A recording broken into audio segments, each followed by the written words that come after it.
This conference will now be recorded.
Yes, sir. Copy. Let's start with the pledge of allegiance and movement silent. I pledge allegiance to the flag of the United States of America, to the republic for which it stands, one nation, under God, indivisible, liberty and justice for all.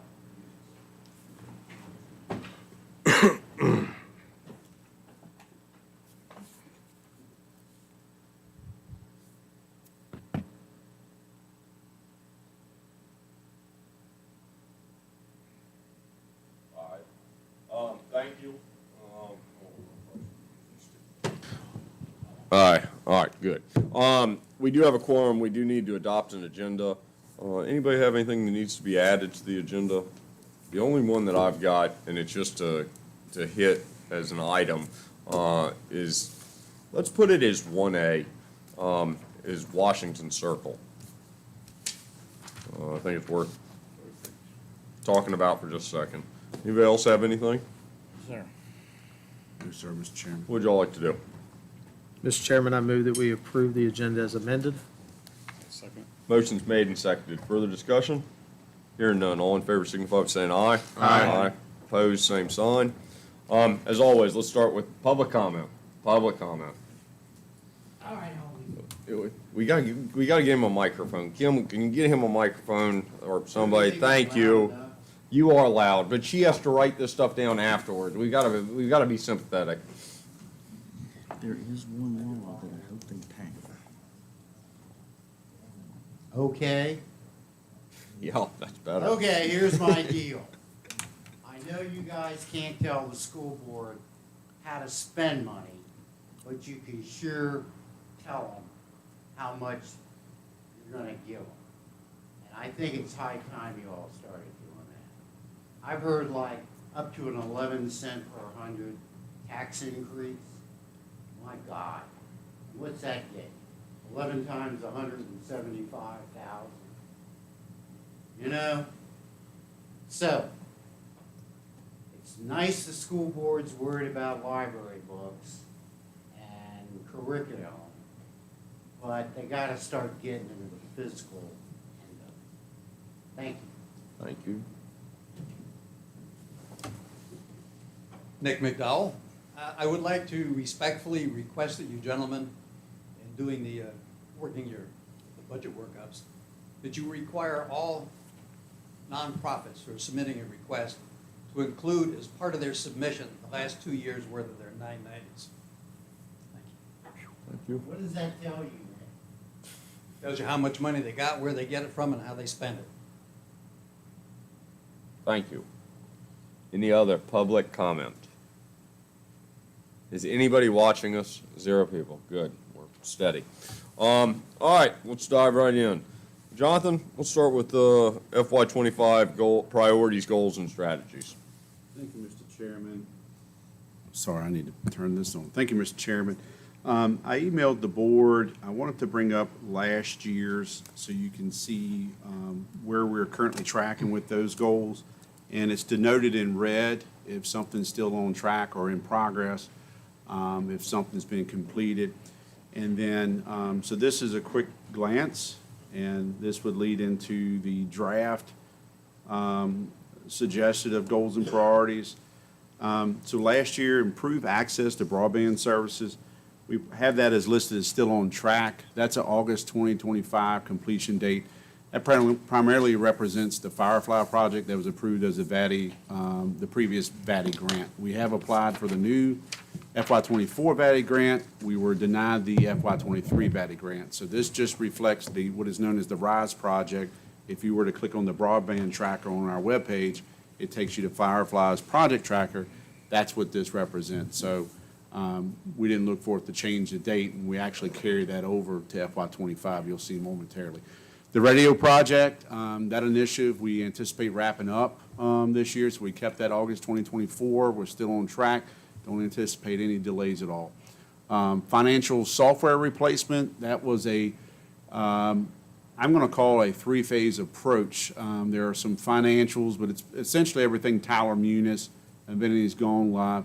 We anticipated last year a go-live of January 2024, and that was for phase 2's phase 3 of Tyler. Phase 1 was complete. That was, I think, accounts payable side. Now we're into payroll and time and attendance. And phase 3 is the permitting module and zoning module for building and zoning. So we have penciled that in as a not to exceed date of March 2024. It could go live before then, but we've got that as a drop dead. So I did not bring that forward. You'll see momentarily on the FY25 goals and priorities. Complete facilities inventory and needs assessment. We've done a lot of that. We went from a plan for a new EMS facility. We're now in the renovation design, and the bid hopefully will be underway soon. There's some last minute narratives and things that are happening to get that bid out. If the board chooses to approve, well, you've already approved capital funding last year. This would really be assuming construction would begin. Once we know what the bids are, you secure funding and give a notice to proceed. This assumes construction completion would be done by the end of this calendar year. And you'll see that on the FY25. We've moved that up to a complete major capital projects. And then dispose of surplus real estate. We have that marked as completed. Both Kriegersville and Thrift Road properties were sold. Establish and maintain an ongoing CIP. That was established. The board about a year and a half ago approved of funding a facilities condition assessment report, and that is some software we were able to gather from that, and it's a free service. It has all our inventory in it. We will be using that to continue to update year over year, real life cost, and projecting our 5-year capital outlay. But really, that's something that we're going to do every year. So I don't know if it makes sense you want to keep it as a goal, but we're always going to update that CIP or add or delete things based on the board's purview. Moving along, increase human resource and employee assistance.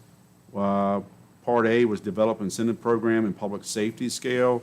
One of the items you have today has a public safety pay scale, which is in the classification compensation study. So my note there is incentive programs is based on certifications required. How our policy states is that those certifications are identified by each department head, and then they come to me with a plan to review and ultimately approve. And again, the public safety scale has been prepared as part of your classification and compensation study. Provide and encourage adequate training and certifications. Department heads, again, they identify that adequate training and certifications, and then that's a plug in the budget type of approach. Comprehensive plan update, that was on last year's goals and priorities. It had an anticipation completion date of December 2023. I made a note currently underway and anticipated for approval in spring 2024, hopefully, where that's a placeholder date. So that shows you what was 2024's or FY24's goals. If I move along, Give me 1 second, let me minimize this. So that moves you over to what is the draft. So some of these will look familiar. We just talked about broadband. It makes sense to leave that there. Public safety radio system is there. That's anticipated to be completed in August. We moved up the EMS renovation to, instead of a Plan 4, it is now a capital project. With the anticipated completion date was just mentioned. There's one on here I put to be determined. It's been talked about. You all funded it at a $212,000 level last year. That was design and engineering for what is known as the Hoover Ridge Outdoor Recreation Center that was proposed by Parks and Rec Authority. So if you were to consider to move forward, it's kind of a two-phase approach if the board wanted to consider. Phase 1 would be doing what I'm calling the earthworks and utility, all the grading and hard surfacing. Phase 2 would be, they claim to have some generous donors, that would take care of the other stuff, the playground equipment, the splash pad equipment, the court surfaces and all that. The number they've asked us for, and it's in our capital plan, you'll see that later on for the budget work session. I think that's several weeks from now. It's on your calendar. That's in there, but that's a to be determined by the board, because the only thing you all approved was last year was the $212,000 for funding the engineering and design. So that's there as a placeholder for your consideration. The last goal, and there may be more, but what I have as a draft, I think a meeting or two ago, Supervisor Jewett talked about the strategic planning effort, and thanks Supervisor Jewett again, and the JMU faculty and students that will be performing that. So I was trying to capture, is that part of a goal, an initiative, or are there other things? So what I put a placeholder for, enhance economic development resource and strategy. And I think the chairman may chime in here momentarily and add a subcategory A for technology corridor. But this would be enhance economic development resource. That is looking at the team approach.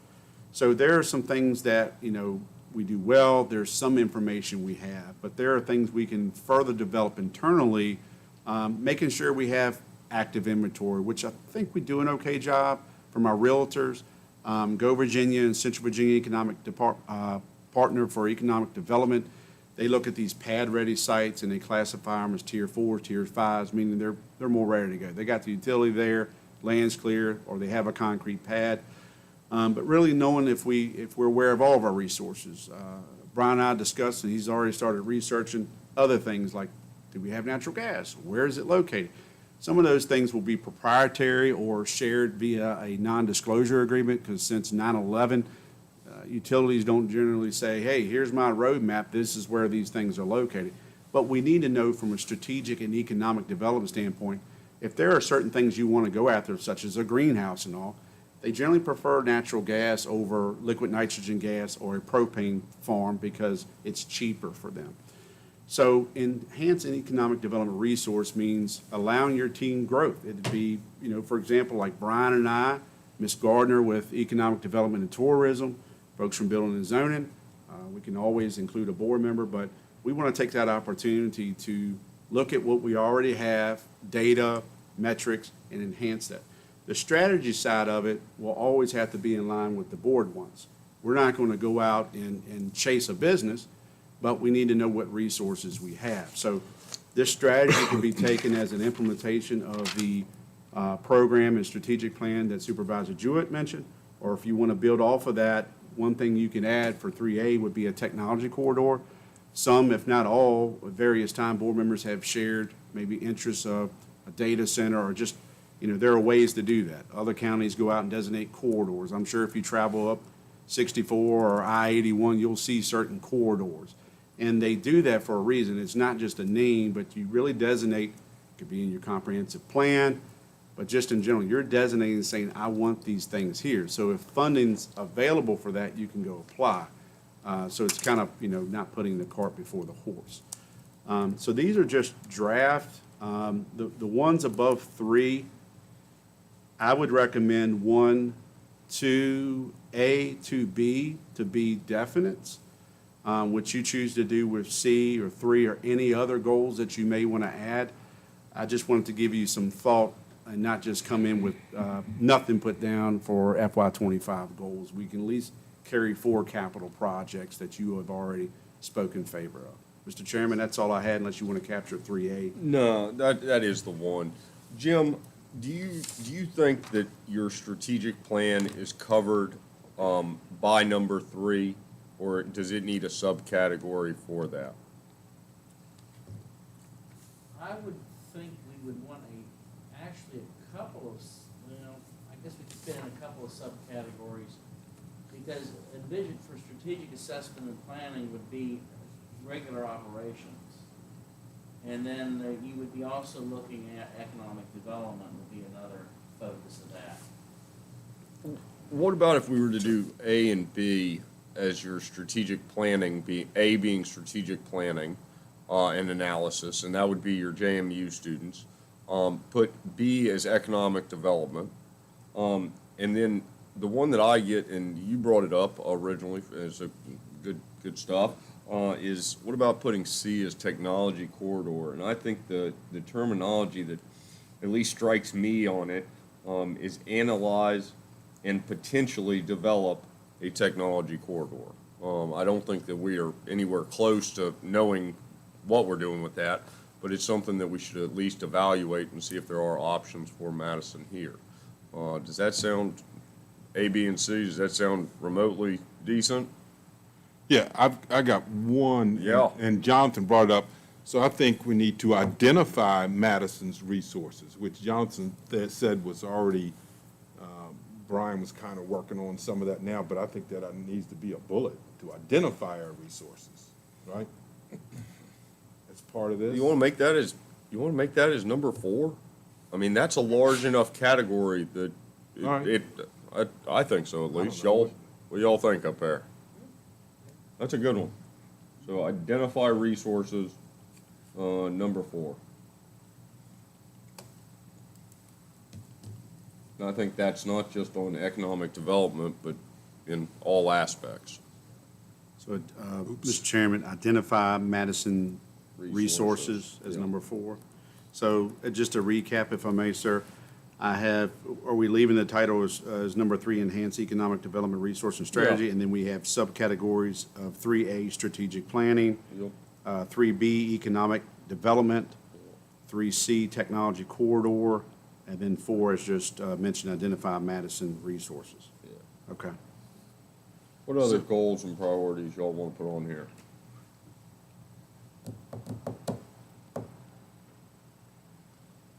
I can't think of anything else. And I would say this is normally, when we put the budget book together, this is an item that's in your budget book. But it's always something if, later in the year, you think of something you want to add, you always have the purview to do that if you want. Again, this was trying to give some ideas of maybe what you want to do for FY '25. I wanted to listen to that. No, to give you some ideas and see what things you want us to work on, and a lot of those things you've already spoke, again, in favor to or have voted for. So I believe we captured that. So as we did last year, Mr. Chairman, we revised what's in the packet to update the comments made today, and that's what we'll put forth that'll be ultimately approved during your budget period. I don't have a whole lot of use for these documents. I apologize, that's just it. The only use that I see is, go down the list from last year, and we've actually knocked a handful of those off, and that is positive. And it kind of puts things into perspective moving forward. Anybody else have anything else on goals and priorities? I mean, we can amend this thing at any time, but think about it. Anybody else have anything on that? All right, let's go to, I want to knock this one off. 1A, Washington Circle. We have been talking about Washington Circle and getting people in there to pave it, take out the circle.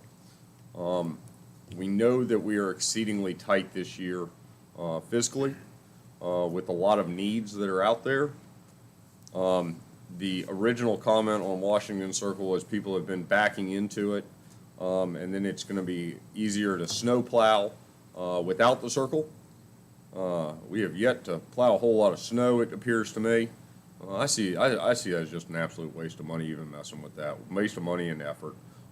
Jonathan and Brian and everybody else that works on it, that should not be that should be about as low on the list as it comes. You got any, are we way off or what? No, I agree with that, and also I got a history lesson from Colt Puryear on how that Washington Circle came about. You're smiling over there, Jonathan. Did you get the same history?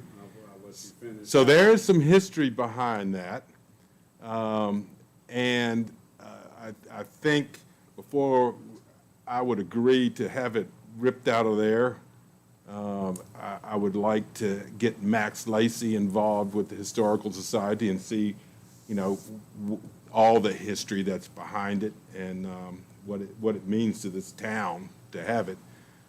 Plus, I think my Uncle Joel was dressed up as George Washington when when that circle was dedicated, and he was probably 9 or something like that. So just for transparency purposes.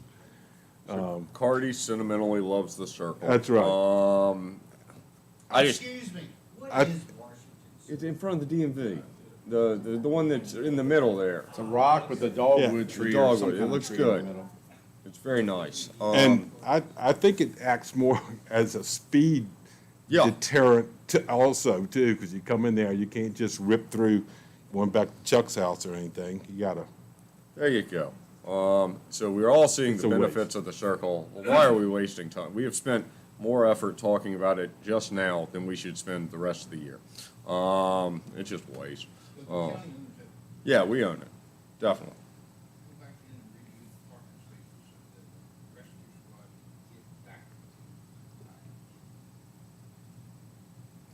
Okay.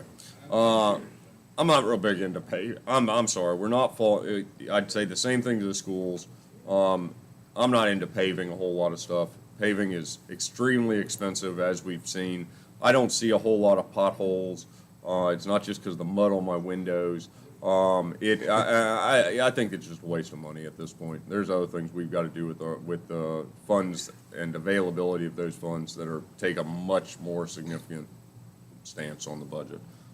Thank you all for entertaining me on Washington Circle. All right, now let's go to what everybody's really looking forward to, FY25 compensation study. Before I give it to Jonathan, the way looking at this, and they've spent a tremendous amount of time putting this together, and I think that's Brian, Miss Warren, Jonathan, and Tilly, and then every department and county staff member has been playing with this. Definitive statements at this point, I think, don't accomplish anything. One we have not seen, and a lot of the conversation is just trying to figure out where we stand before we get to the revenue side. In the past, we've done separate meetings talking about salary. To make it more effective, I think let's go through this with Jonathan today, Brian and Ms. Warren and everybody. We'll probably go into it again, but then when the departments come, let's just say that it's a 15-minute presentation, and those are going to fluctuate.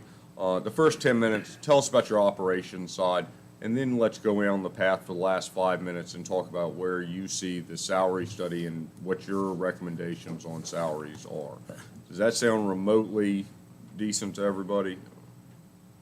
All right. yeah, I think it's important for us today just to understand how it was developed, and you know, the logic that went into it, and you know, that's what I want to make sure I understand. John, anybody else got anything? Everybody good with this? He's right on the money. Jonathan, please. All right, thank you, Mr. Chairman, members of the board. I just have some notes. I'm not reading line for line. And Jennifer will speak, there was some small revisions. She'll speak to what they were, so that's why it says amended in your folder. And she'll clarify that so the members of the public understand what those revisions were. Kind of getting to Supervisor Yow's points. So how did we get here? In September 2023, I came to the board and requested the board to authorize the formation of a study team to complete an internal classification compensation study. Last time this was done, I found the purchase order. I think we spent about $45,000 with Springstead to perform the study that started in 2019. I think due to COVID, it ended in like around April of 2021. The Board of Supervisors approved the study team and tasked the team with completing the study. In October 2023, one of the first things done, there was an internal employee survey that was issued to the employees that's in this classification and compensation study. We wanted to gauge satisfaction in certain categories. Some of those are management relationship, how's that, your overall work environment, satisfaction of salary and benefits, and not only that, how they compare to other localities. This is one of those times we had great participation in the survey, and the survey results, as mentioned, are in the draft study. The highest percentage of employee disagreement or unsatisfaction involves salary and benefits as compared with other local government employers. When you go through the survey results, and I can bring that down as I'm talking, you'll see the survey results that the percentage is calculated on disagree and strongly disagree. So out of 98 people, that's what these percentages are that you see here. So the largest, as you can see, I'm satisfied with my overall compensation. Combine the disagree and strongly disagree, you're at 48. Disagree and strongly disagree on their benefits or compensated fairly is that. Health benefits is another one that's talked to us often. We realize health insurance is based upon previous years. There are some years this board has had to hear about a 30% increase. There have been a few years that's been zero. They're not often. So you kind of balance those out. But we wanted to put the survey in here so you can see the data and what they're satisfied with or maybe what has some concerns. There was a new public safety scale created, so the draft plan incorporates a non-public safety scale and a public safety scale. Currently, there was one scale. You start at a 1, and I think it goes through a 33 based on certain positions, and you try to pair up like duties and so forth. We feel it's very hard to pair up or grade public safety positions similar to non-public. They're just two different things, and it's also easier when you're looking at market and job descriptions and duties to align it with the public safety scale, which other localities have seemed to do. Overall, there were 3 outcomes of this study. There was either no increase due to being at market rate, no increase recommended as employment acceptance letter allows for increases after obtaining certification. So sometimes there are positions that have letters that say, hey, you'll get this increase upon this certification within this time. So those were the 3 variables there. And Jennifer has a summary within this study, and you can see the number of employees that fall in a 0% category or certain ranges that are there. We'll probably bring them up shortly as Jennifer goes through her presentation. The chairman has already stated this, but I do recommend the board review and discuss the draft plan and set aside a future date for department heads to speak directly to the board with any comments or suggestions. So now that I've heard what you would like to do, I'll communicate that back to department heads so they're tracking that. We may ask them to submit anything in advance to give proper time for you to review any of those comments, because if it's 10 minutes operation, 5 minutes on their comments, they may kind of run out of time for some of the larger departments. What I will say that we did is in this study, you'll see if department head had notes, they're in the study. The study team has recommended salaries. If the department head had something else, we put that in the study. We didn't suppress their information. It's there for you to review as they gave it to us, and there can be determination on that. There is a note section. If you go through every tab by department, there's a note section of how we arrived to those 3 outcomes. And then lastly, I want to publicly thank the study team, Ms. Warren, Mr. Gordon, Ms. Struthers, and Kim as well for her time in collecting and helping us as well. So, Mr. Chairman, Ms. Warren is ready to, I believe, present unless you have any questions before we move on. Anybody? I got a couple before we, whoops. Jonathan, if you go to future objectives, it's on page 4. I think I went past Way that up, already. yeah, Hold on future one second. objectives.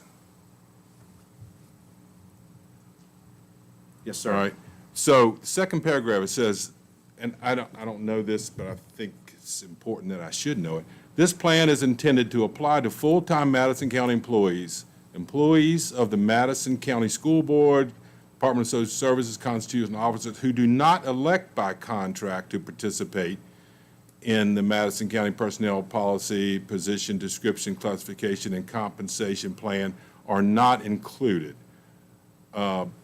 Two questions. So are any of those that are stated in that, the first part of that sentence, are any of them in our personnel? Did they join our personnel policy and position stuff? So, or so they're all very, out?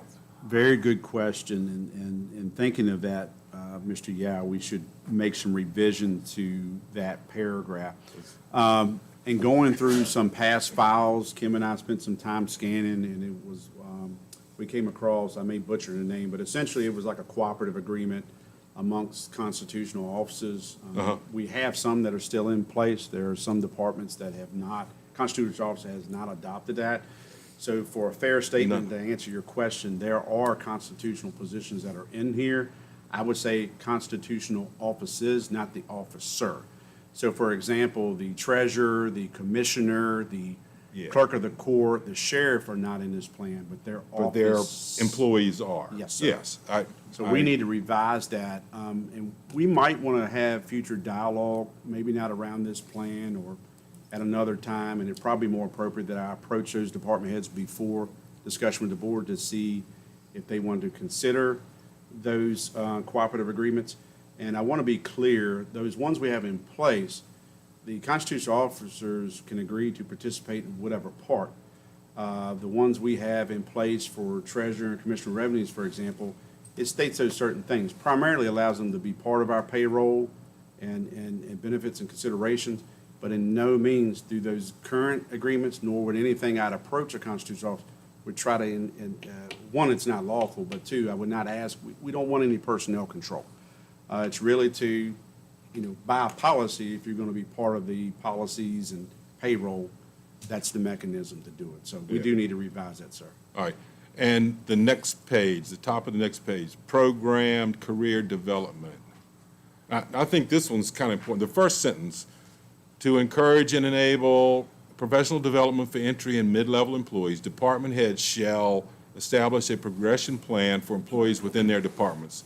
And my question is, has that already been done, or is that something that they're tasked with now due to this study? Yeah, so very Where good. is that? So very good question. What we've done in this study, and we'll identify it, we can point that out, some examples going through, is created different tiers that did not exist before. And we are currently revising some job descriptions for those tiers. So when we go through that, don't think that we're asking for a new position. Let's use, so for example, in treasurer, you have deputy 1, deputy 2, and chief deputy. You can hire someone that's green as a deputy 1, but if they get certain certifications, they would move to a deputy 2. New grade, new pay, but it's based on certifications.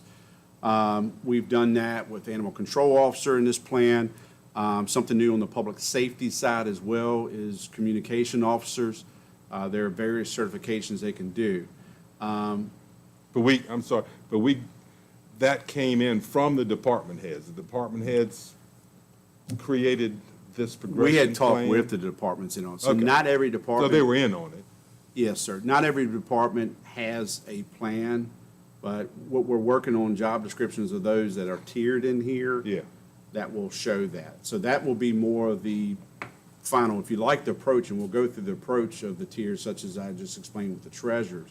But if there's not an existing plan, so for example, Parks and Rec Authority, I know they're part of our payroll plan, they're an authority, I get that. But that board approved a certification program for them. So that's already in place. So that's a department or an authority that has one.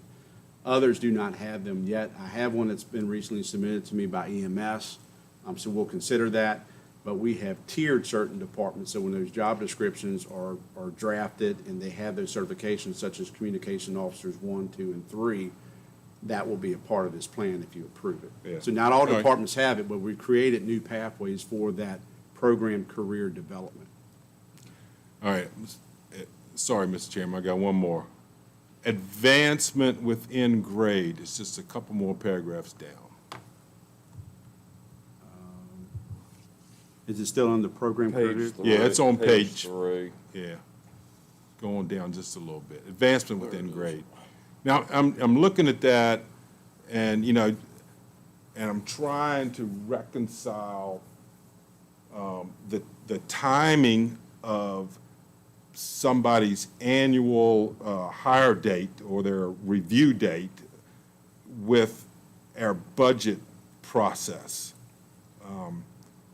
We typically don't do stuff out of the budget cycle, but they get their reviews and their opportunity to advance within a grade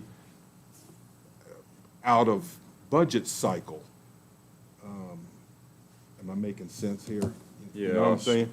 When, So, to time you're trying to get the performance evaluations of all staff need to be at the same time frame as, or they need to go in, they need to coincide To fold into. with the budget process. right, And That- then that is current. implementation. and that's the plan. That is current. Okay. That was adopted,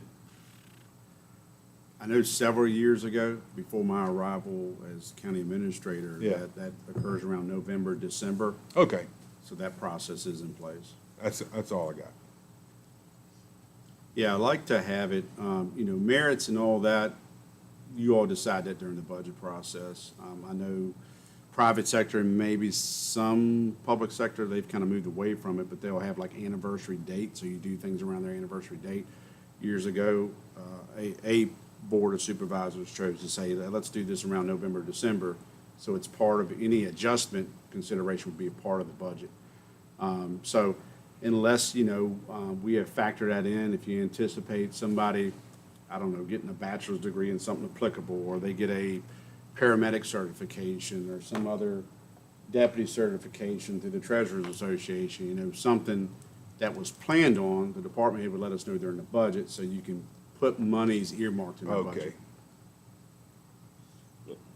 The only other one on your, going up to your, future objectives, I guess, and it's not as much, it appears that it's not as much, on departmentally, but it's more on an individual case-by-case basis. We've seen in multiple examples of people that have kind of went above and beyond, and, we've agreed to have plans with them, based on certifications that they achieve over whatever the definitive time period Yeah. is. Yeah. That's all And, I'm- and the goal there, just for full view of the board, the public, the goal there is there are applicable certifications. We're not looking for, we want folks to go to first-time managers, training classes, but that's not something we're gonna, hey, we're gonna give you 5% for that. That makes you better positioned as a new manager. But if it's something specific to your duties and it enhances your skill set in the service to Madison County, those are the things that we're looking for.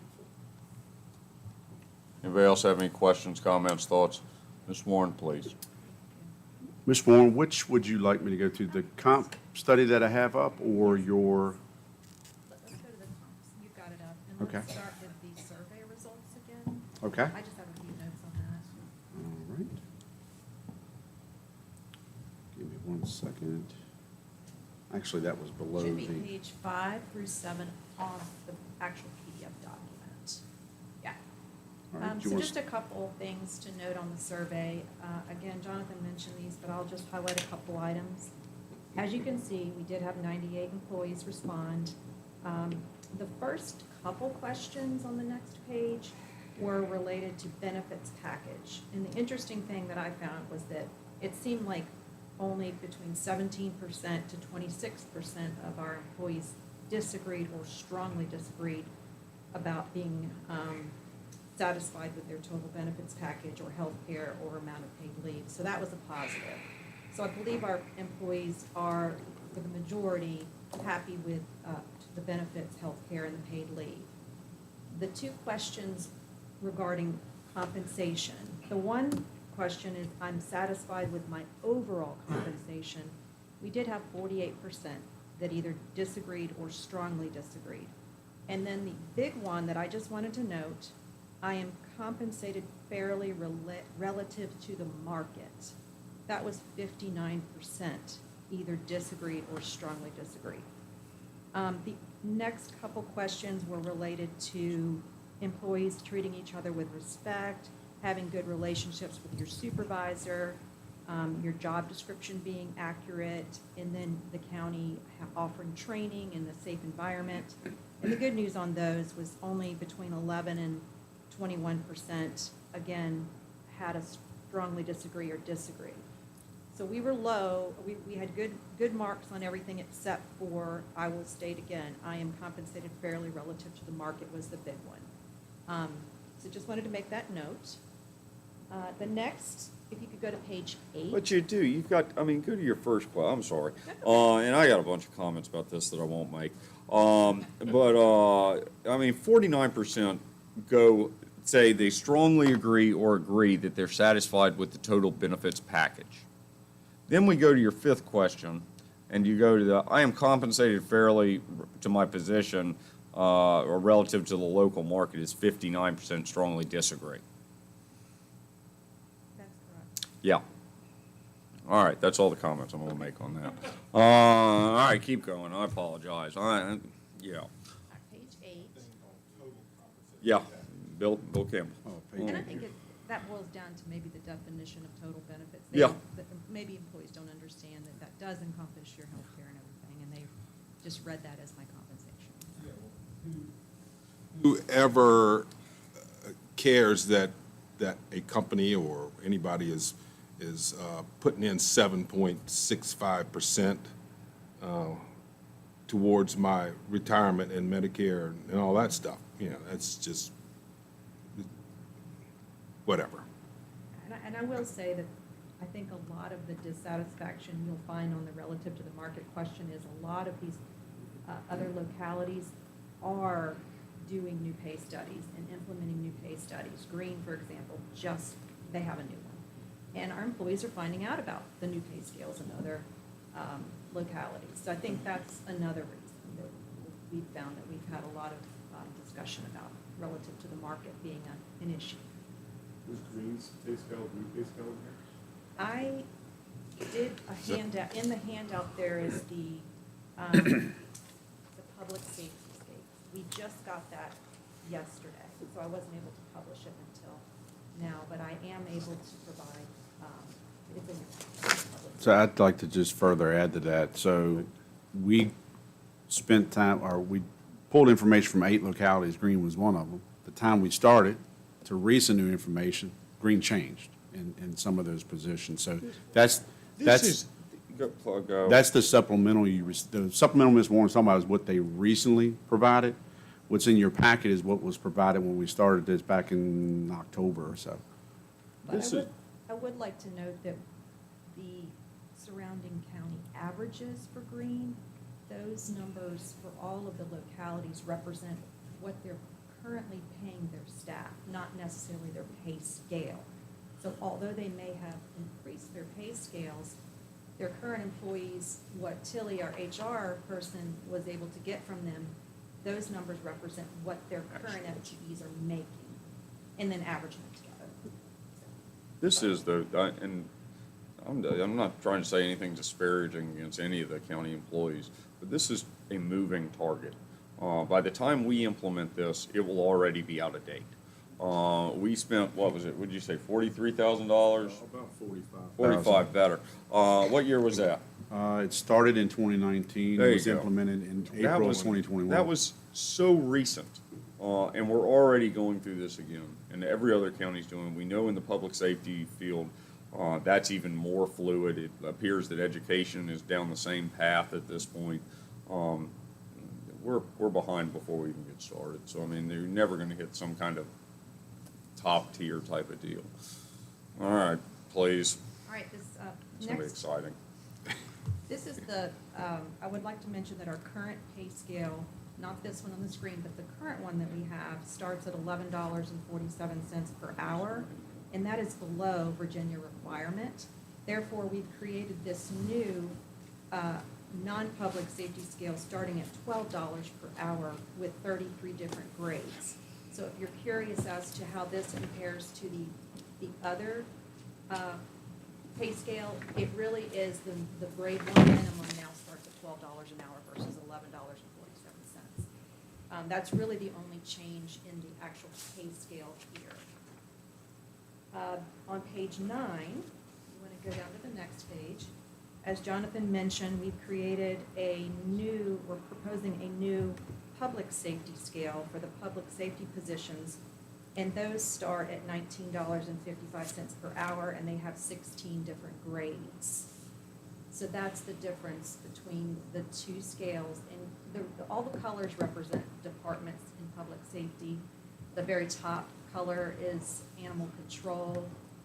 The next is E911 dispatchers and E911 emergency communications, and then next is our EMS group, and then last is the sheriff's department.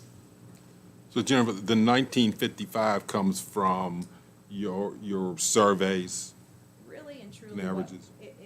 we found after putting the study together that was the least amount of pay in public safety. Yeah, okay. So that, and we knew that we didn't need 33 grades. So that's kind of where we came up with the PS1 at that rate. And it is similar to other counties, localities. Okay, the increase between the men, I want to mention a couple more things on that slide and the other pay scale slide. The increase between the minimum range and the mid-range of each grade is 30%, if you're curious.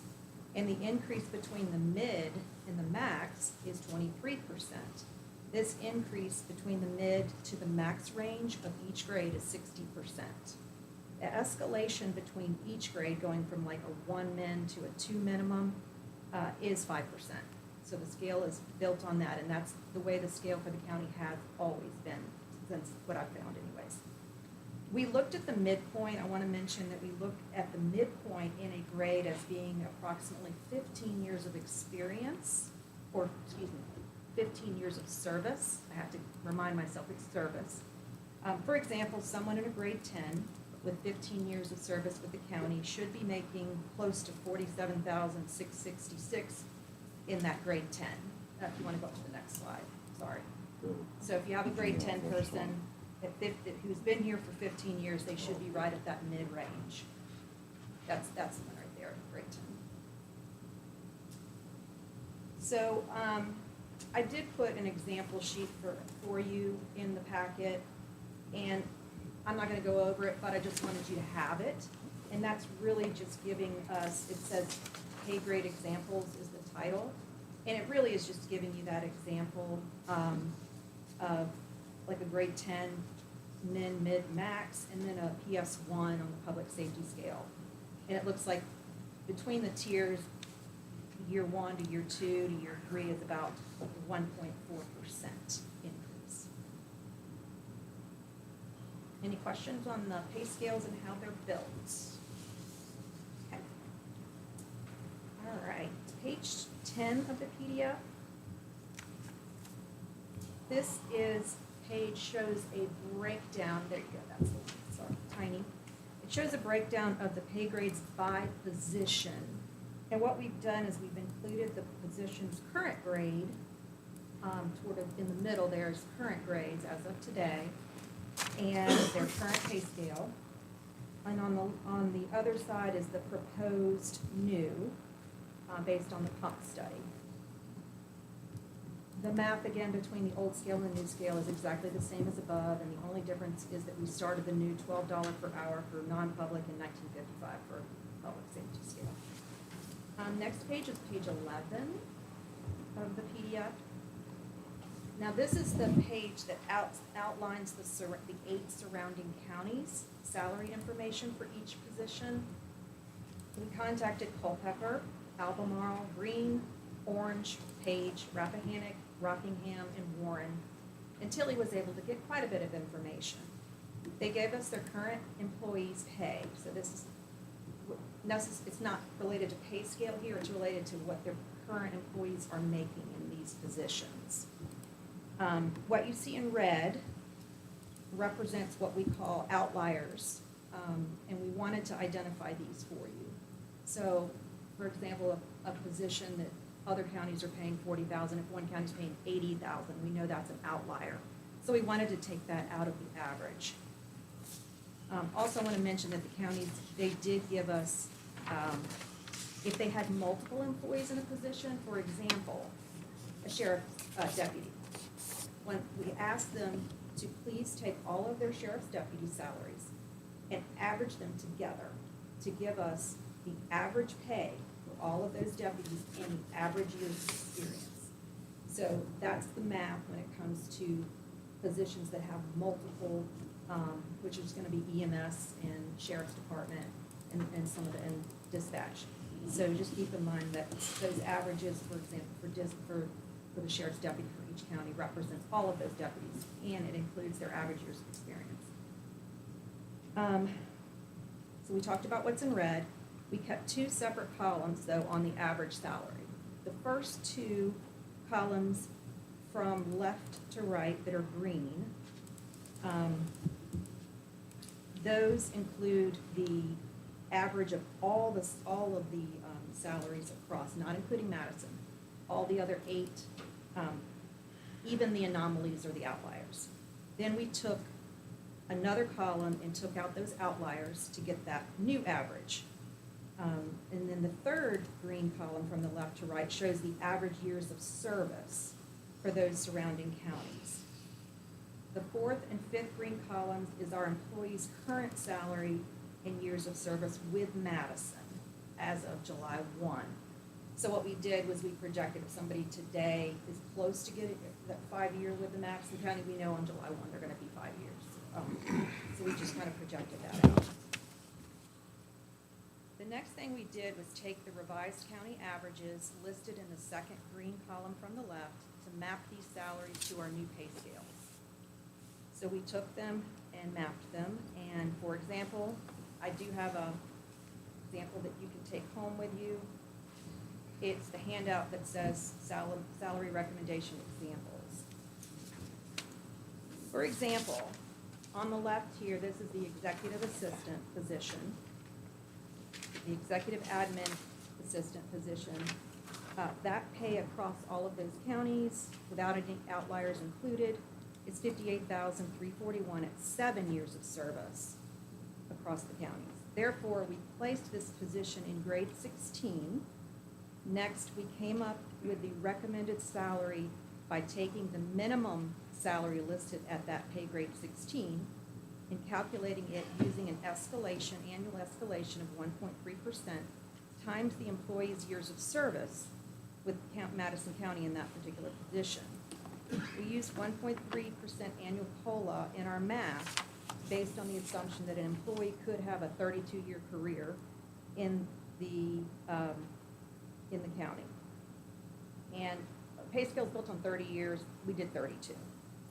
For those few employees that are looking to be promoted to new positions in fiscal year 25, they would start off at the minimum salary of the new recommended pay grade for that new position. So if somebody has been with the county 10 years, but they're getting ready to be promoted, well, that's your 0 years of experience or years of service in that position. So we started them out at the minimum.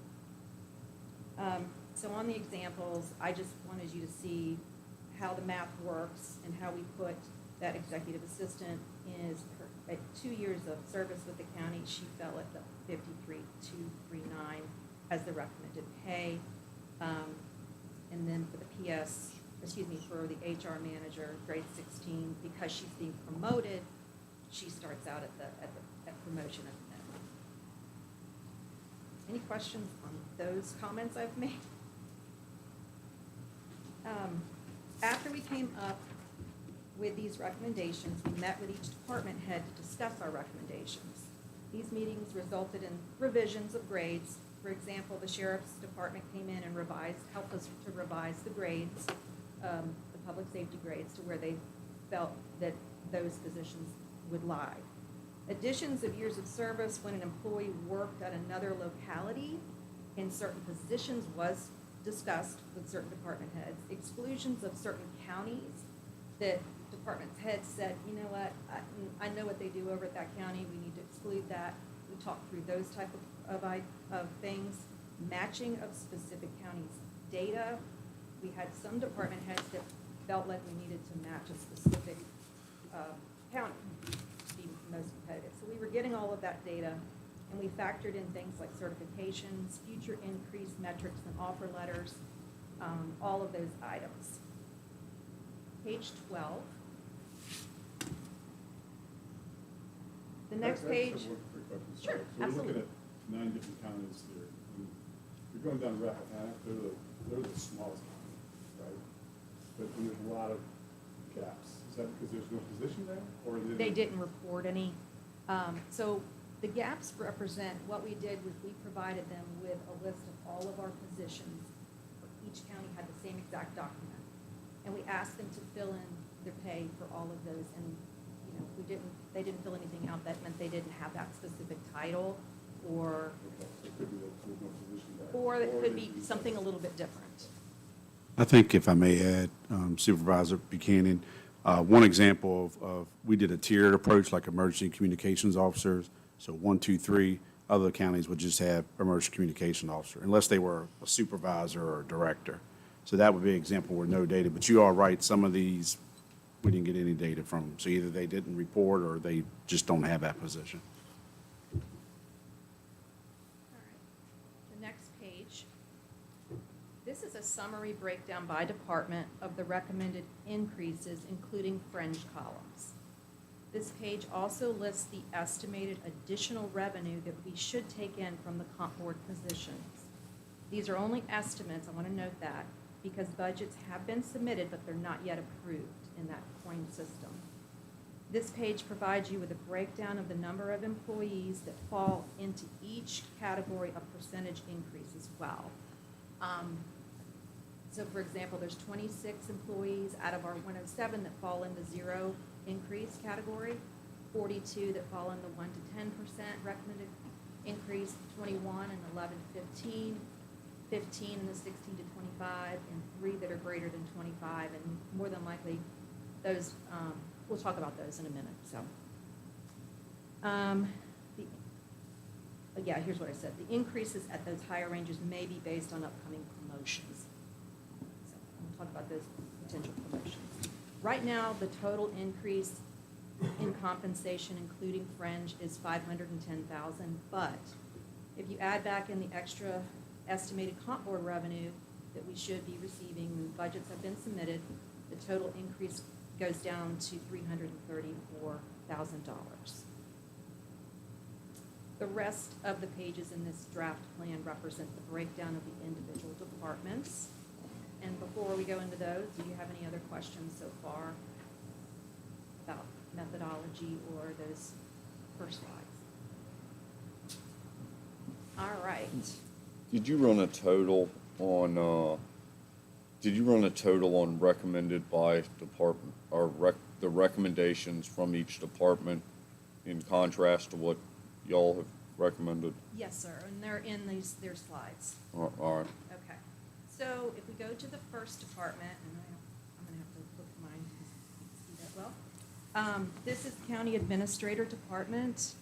And just to show you, just to explain the categories here, again, from left to right, after the position title is their current grade, the employee's current salary, their current years of service, and then we put the market salary used, which is on that other page in the yellow, or not in yellow, in green on that other page, and then the market salary years of service column, and then that new pay grade recommended and the new salary recommended, and any increase would be listed with percentage increase in notes on the right. So the only one in this department, and I use this one as an example, the Executive Administrative Assistant Deputy Clerk to the Board, based on the market study and being the 58,341 at 7 years, we calculated that one with our math that I just went over at 53,2 239, which is a 10% increase, 5,000. She's currently at 48,195. And again, these are just for you to digest tonight. We don't have to make decisions, but I wanted to go over everything. Any questions on that department? Next department is Commissioner of Revenue. This is one of those departments, I believe, Jonathan, correct me if I'm wrong, but we created a new position that Commissioner Daniels is going to give us a job description for, a Deputy 1 and 2, and a Chief Deputy position. The Deputy 2 would be new, and it would allow for advancement and growth for that Deputy 1. Is that correct? Yes, if I may jump in. So Sure. the Commissioner and Treasurer Department, they're similar in far as duties. I mean, I know, collection and applying the tax code and all that are two different things, but generally their folks are similar. What we noticed is their current pay grades were different. You will see that between the Commissioner of Revenue's office and the Treasurer's when we get to it. So I think their entry-level position, one was a grade 9 that we're looking at. You'll see on the Treasurer, it's a grade 6. So it's trying to create some parity because those are like positions. What we found in here is, and some of it Jennifer explained the market analysis on another position of why you would reclassify to a different grade. So if you're looking at market salary that's used and a new salary recommendation would fall into a new grade, that's why you reclassified it to that.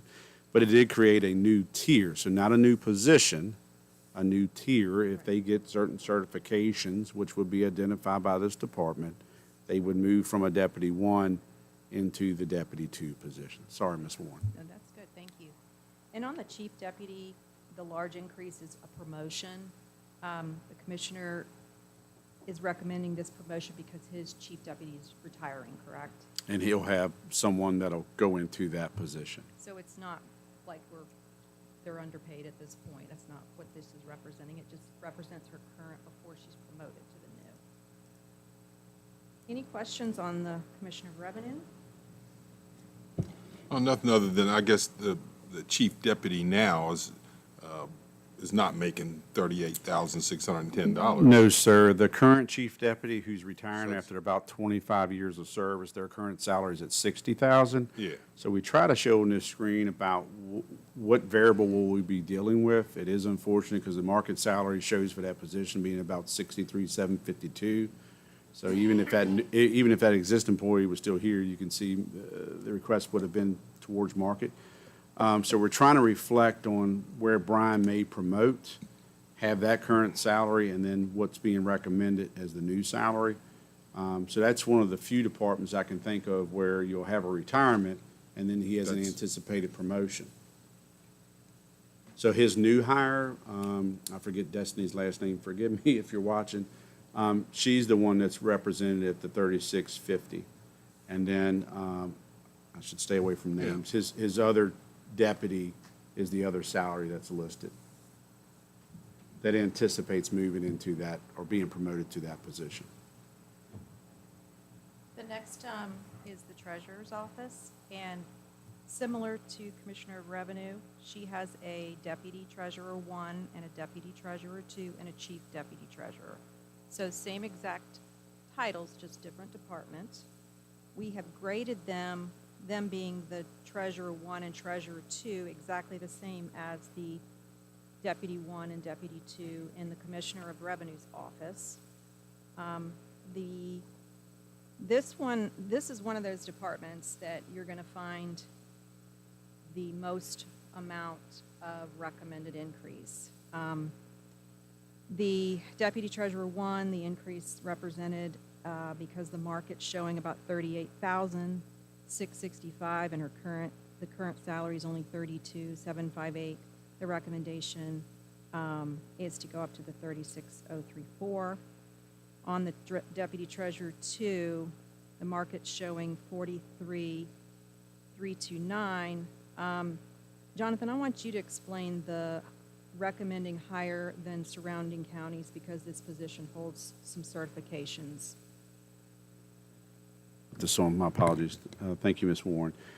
So first off, the one that has a 10% increase, That is a PTE, that's a part-time position. Moving on to the one that was just highlighted, this is the Deputy Treasurer 2. And again, you can see these grades were different than the Commissioner's grades. And you see that we're trying to align that with this new proposal. This individual with their tenure and their certifications hold. So sometimes there's more digging warranted in certain positions. So if I just looked at Deputy Treasurer 2 and went back to my actual average page that Jennifer had earlier, that's the one that had the red and all these colors, and revised. This position, or this personnel that holds this position, they actually have the same certifications as the Chief Deputy, which is the highest certifications you can. The difference is you can only have one Chief Deputy. So that's where it falls. So that's where the recommendation is to go higher than market, is tenure and the certifications that they hold. That's the larger increase for the Deputy 2. Did you want me to hit on the Chief Deputy as well while I'm here? So if you look at the Chief Deputy position, there's not a recommendation of changing the grade. We feel like that range for that salary allows the appropriate adjustments within that. That individual, years of service is 18 years here. The market salary used, which is back to that average that Jennifer referred to of the 8 other localities, was at 68,547 with a market salary years of service at 12. That's why we're recommending slightly higher at the 69,196.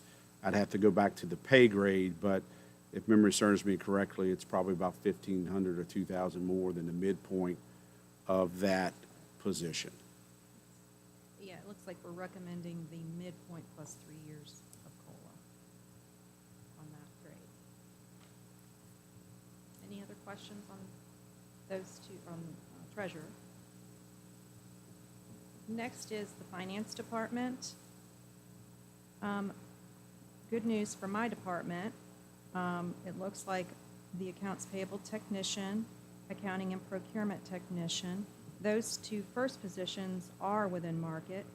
And we don't recommend any changes to the salaries. We did regrade them both to put them in the right place in the pay grade for as they go through their years with the county. They're not going to max out after the wrong number of years. So that's why the pay grade's different. However, the salaries are the same for those 2. The next 2, the human resources generalist and human resources manager. I think I've mentioned this to the board before. Our HR generalist is operating in an HR manager capacity and has been for a while. She is getting certified through SHRM, SHRM, which is Human Resource Management Certification. And this increase for her from the 53,136 up to the 69 is once she gets her certification, she's been with the county for many years, looks like 13, she would become the HR manager. She's not going to be managing people underneath her. However, she manages every single part of our HR, everything. So she's much more than a generalist. And so that new position and promotion for the current employee is based on the growth plan for her and including that SHRM certification. No increase recommended for my position. The only thing I will note, we changed it from a grade 31 to a 30, and that's just because of the way the pay scales changed. The salary of 103, 104 is really now a pay grade 30 versus a 31. Any questions on the finance department? The next department is the IT department. We have 2 FTEs in this department. However, we did create a systems administrator 2 position for growth of that system admin 1 that's currently there. That system admin 1 is currently at the 58,477. We do not recommend a salary increase. Here's why. Even though the market's showing higher, in the condition in their promotion letter when they were promoted this position provides for an advancement plan with certain increases and bumps as they go. So this is one of those examples where it's in their letter, they meet these metrics, they're going to get a little bit of a bump here and there, so we don't recommend an increase. The next one's just a new position, and then, we're not asking for a new position or a new FTE, just wanted to create that position. And then the IT manager. Although the market shows 104 in other jurisdictions, the study team really talked a lot about this, and we even talked to our IT manager. As you know, we have a huge contract with an outsourced company called Magnum 5. It was A&S, now it's Magnum 5, and they do a ton of stuff for the county. And so the recommending of the lower than average is due to the fact that a lot of the duties that a normal IT manager would do in-house is offset is being done by an outside, outsourced to a company, Magnify. And I don't think we had pushback on that. I just wanted to mention that that's why. And I would just add to that, if the board, I know Mr. Jewett is definitely, this is your field of expert, any of these positions, but while we're on this specific one, if you feel that, I mean, as you're going to do on all these, anything's incorrect or be considered, please do that. Jennifer's just giving you the rationale that we went through in the conversations we were having. This position, if you look through that average actuals, shown as a manager or director, those are, kind of higher titles. What is not in this compensation study, we took it out. We know it's going to be a request, so just prepare you when we go to the operations side, is adding an FTE in IT. What we are finding, so if you may recall, and I'll say this for Supervisor Buchanan, because I think this occurred, sir, before taking office, we created a pathway. So one, there was a new position added last year, System Administrator 1. So that was adding an FTE to IT. We just had the manager by themselves for a while. But we gave them a pathway to System Admin 2. There's a growth plan, certification, and so forth to get there. What IT will be requesting, and call it break and fix. Their title won't say break and fix, but it's essentially those type of things. We're finding our current System Admin 1 is bogged down in that now, and with our new ERP programs like Tyler Munis, giving support to laser feature, other things, our IT manager is then bogged down in that. So that request to come before you, and I know I'm kind of foreshadowing, but we left that out of here because that shouldn't sway the number. It will be a request in your budget, so in fairness, that's new money, but it's not reflected in here at this time. And I'll add to that the rationale on the IT manager side was that he's trying to take off a lot of the outsourced stuff that Magna 5 is doing, that we're paying them to do, and put it in this department. So although he will be requesting a junior IT person, it's really to offload a lot of that. So I'll mention that.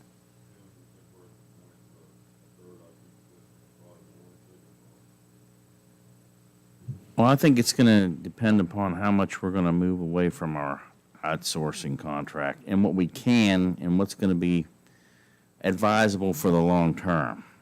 I mean, so I think we're just going to take further analysis of that. And the plan on that, Mr. Jewett, is we've met with our IT manager a couple of times now, and we've talked about, there's other things, I know I'm getting ahead of myself, but SaaS solutions and things like that, how we would use this person. So Brian is teaming up with him to make sure we got job description, all that flushed out. The plan is, since this is your field of expert, we're going to come to you first. It doesn't mean the whole board won't get it, but just make sure that job description, and that's in line with what we did with the system admin position. If there's area expertise, we want to seek that out amongst you all, and then you all get a chance to look at it. So that we hope, I think we got a 2-week window on that, Mr. Gordon? So that'll be coming your way soon. All right, the next department's the registrar.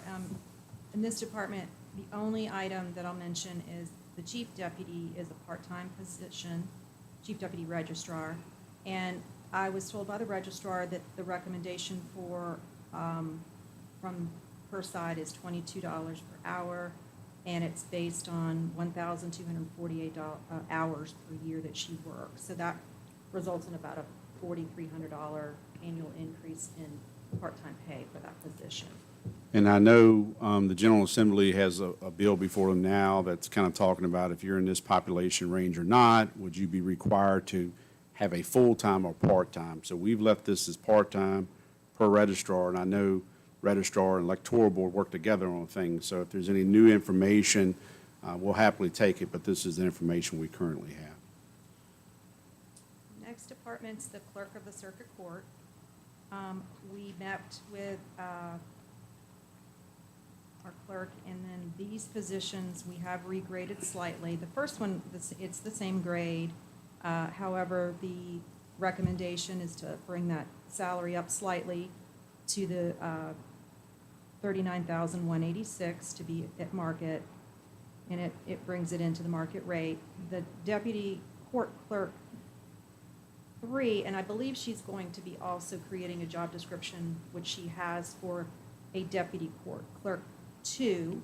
And again, it's not asking for another FTE, it's just to allow her office clerk assistant court clerk to be able to advance up to a 2. And I have not put that in here.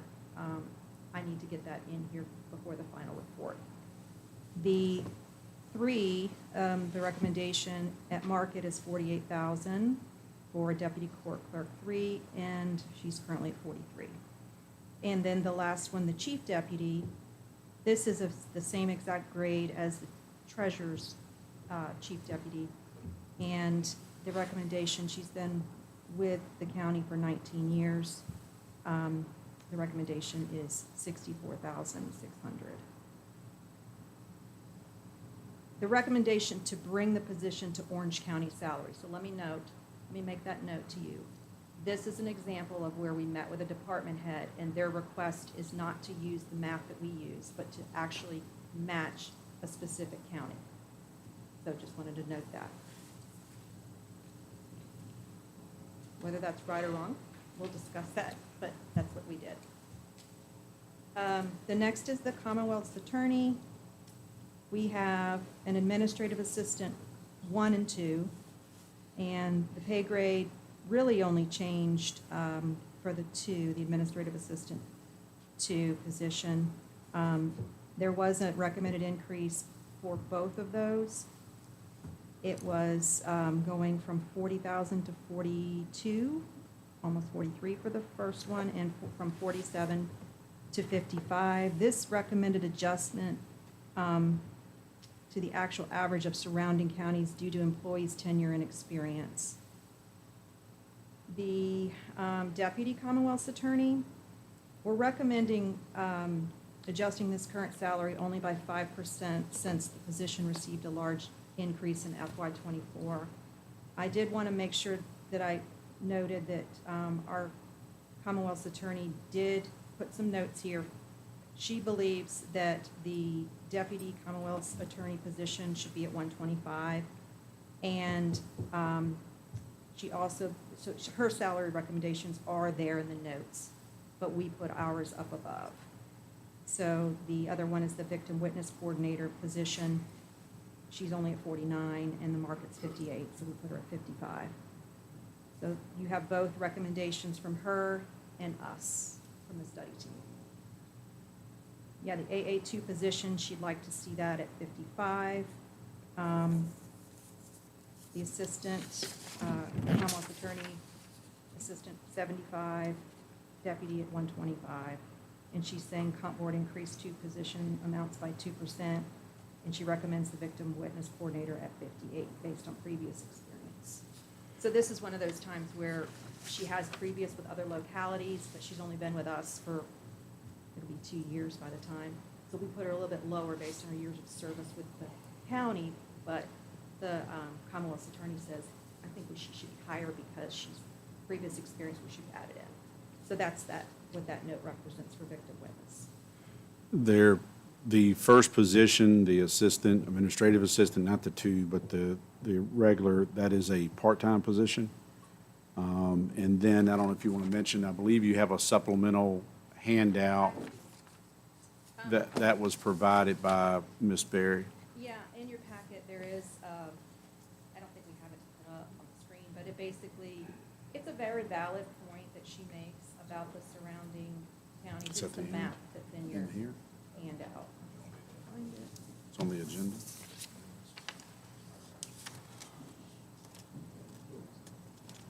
I don't see it. Well, that is, but, That should be the agenda. I don't know what the hell that means.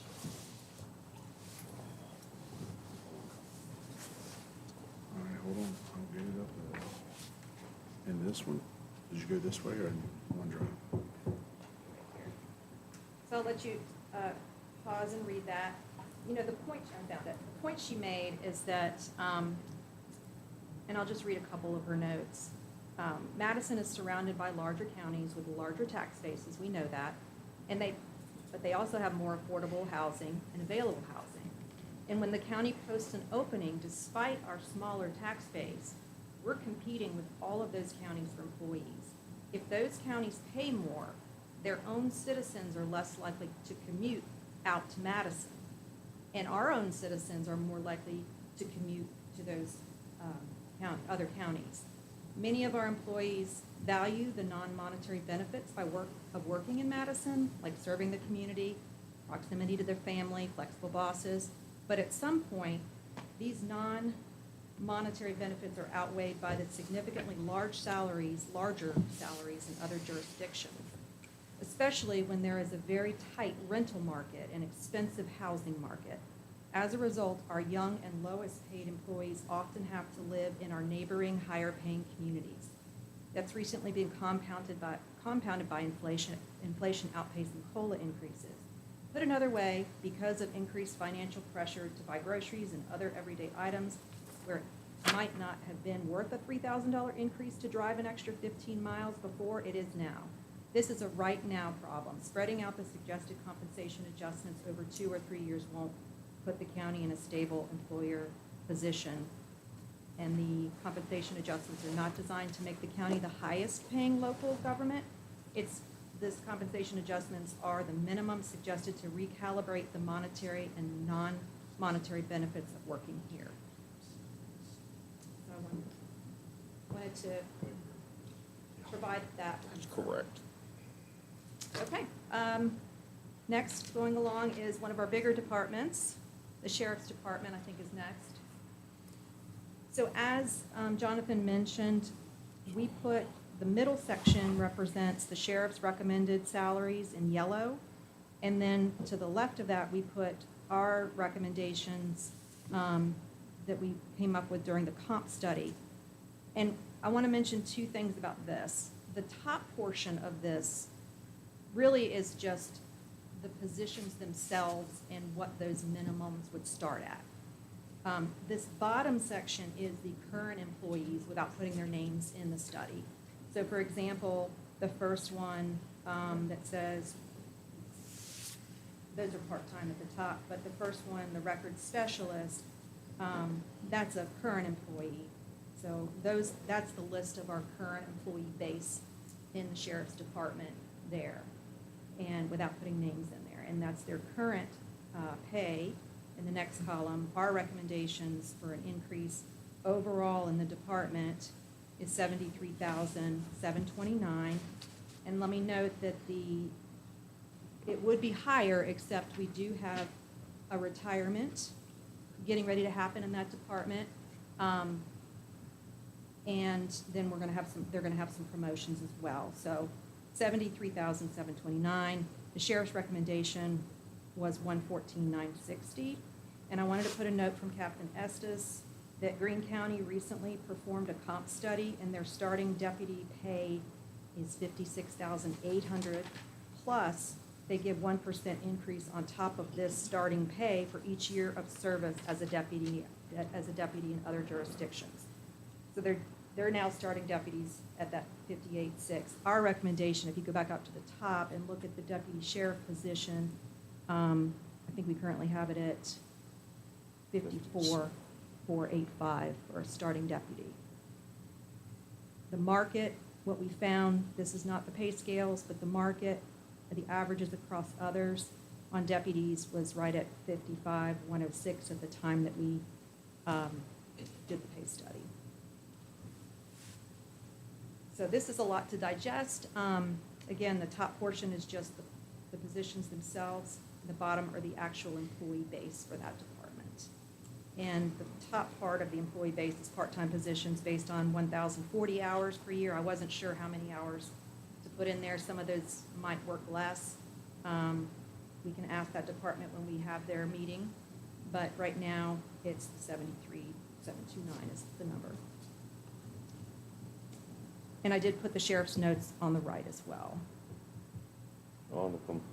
And So, for the promotions, I did want to mention, for the promotions, the study team is recommending, again, like we mentioned earlier, that because certain people are being promoted, that they would start at the minimum in that new grade, even though I'm sure they've been to the county a long time. so the only place in the study where fringes are rolled in is that one page way back, is that right? Yes. All of this right here This is is just, just that's salary. salary, Yes, sir, yeah. but you can look on that page and it'll show you for each department, the fringe breakout. What the fringe is, So you yeah. can see the total by department. And also the comp board extra revenue. Yeah. The next one If is, I may, real quick, just to note, and again, this is a large department, EMS, when we get to it, it'll be the same. There were a few departments, I think, that there may have been some differences. We've gone through two of those, Commonwealth's Attorney, Sheriff, and EMS will come up. So again, as you outlined, will be an opportunity for them to speak to it. I want to point out the entry level again and how this is laid out. So that green color or however color you're seeing on your screen here, that is what we're recommending. And then in the yellow is what the sheriff recommend, and then you'll see the differences between the two. But as Jennifer pointed out, and we thank Captain Estes, I mean, Greene County just put out some new numbers, so it is worth noting that. Initially, when we started this, we had met with the sheriff's department and said, hey, do you like a different tier, like a deputy sheriff one, before they graduate academy, and then after the academy. The preference was not to have that, so they can handle their own internal increase recommendations once they get out of the academy. But the understanding is a entry-level deputy, based on what you approve, it's either the 54,485 or their recommendation 55,106 or whatever number you set. But again, it's important we didn't suppress information. We put them both there. And again, this data, when you look at Greene, was what we had during that October, November. But we were just made aware that they've upped it and given that 1%. and I think that's, talking to Captain Estes, that's one of the biggest concerns is recruiting deputies. Because Greene's now got this big number, and they're not only doing 56.8 walking in the door, but if you 10 years of service at another county, they're going to add 1% on top of that to start you at per year. So just keep that in mind. Just a clarification on the fringes. Are the fringes very similar across counties? I mean, are it apples to apples or? I mean, the FICA obviously is the same rate, but as far as what VRS contribution, I can't answer that. I'll let- Most of those are the same. I would think your health care type of benefits could vary, but when it comes to the VRS, you're either, pre-year or hybrid 1, hybrid 2 plan. So every locality has that. Those who participate in Virginia Retirement System, which I believe is all the localities, they have those different tiers. So those would be apples to apples. It's based on, though, when the employee comes to you, if they're a new hire, did they meet that hybrid 1 or hybrid 2? So there may be more contribution by the employee or the employer, but overall, the plans offered are the same. So it would just be the health insurance. Yeah, the health insurance stays the same no matter what salary. And maybe their annual leave accrual. That could be something that varies different, too. All right, the next department is our emergency communications department. We are recommending a dispatch 1, dispatcher 2, and a dispatcher 3, a 3-tiered dispatcher position. And either Jonathan or Brian would like to mention what that recommendation is based on. Okay, so the Tier 1, Tier 2, and I worked with Sean Ferguson on this pretty extensively. Tier 1 is an entry-level dispatcher coming in, able to operate on their own. Tier 2 would make a training capacity of some sort. We put together some certifications that would define where they get to that, and then a Tier 3 would be a supervisor backup. They would have leadership classes, supervisory classes, things to put them into a position to be promoted later on. And that's the thinking behind that. And that's so much tenure. Of course, tenure will come into it, but it's mainly certifications and what their ability would be.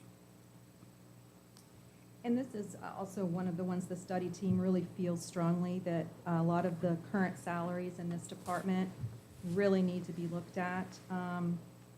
We're losing a lot of dispatchers quickly. And I don't know if, Mr. Gordon, you want to mention the concerns that Sean has with recruiting and why that is? Generally, if you look at the averages on that first sheet, we're not too far off with where we are on this scale. Of course, Greene County, I like the sheriff's positions there, starting them out at 47,000 plus 1% for every year. For instance, if somebody here was making 45,000, they had 20 years experience, they could go immediately and make probably a $17,000 or $18,000 increase. I didn't do the math, but it's just ballpark in my head. So that's the problem you run into there. You turn into a training ground. Of course, these local neighboring agencies can't hire so many, but you get them trained here, they get experience, then they go over and do that. And that's not a concern just here. That's a concern everywhere. You talk to directors all over the state, they're all having the same issues. And I think it's public safety as a whole, not just communications.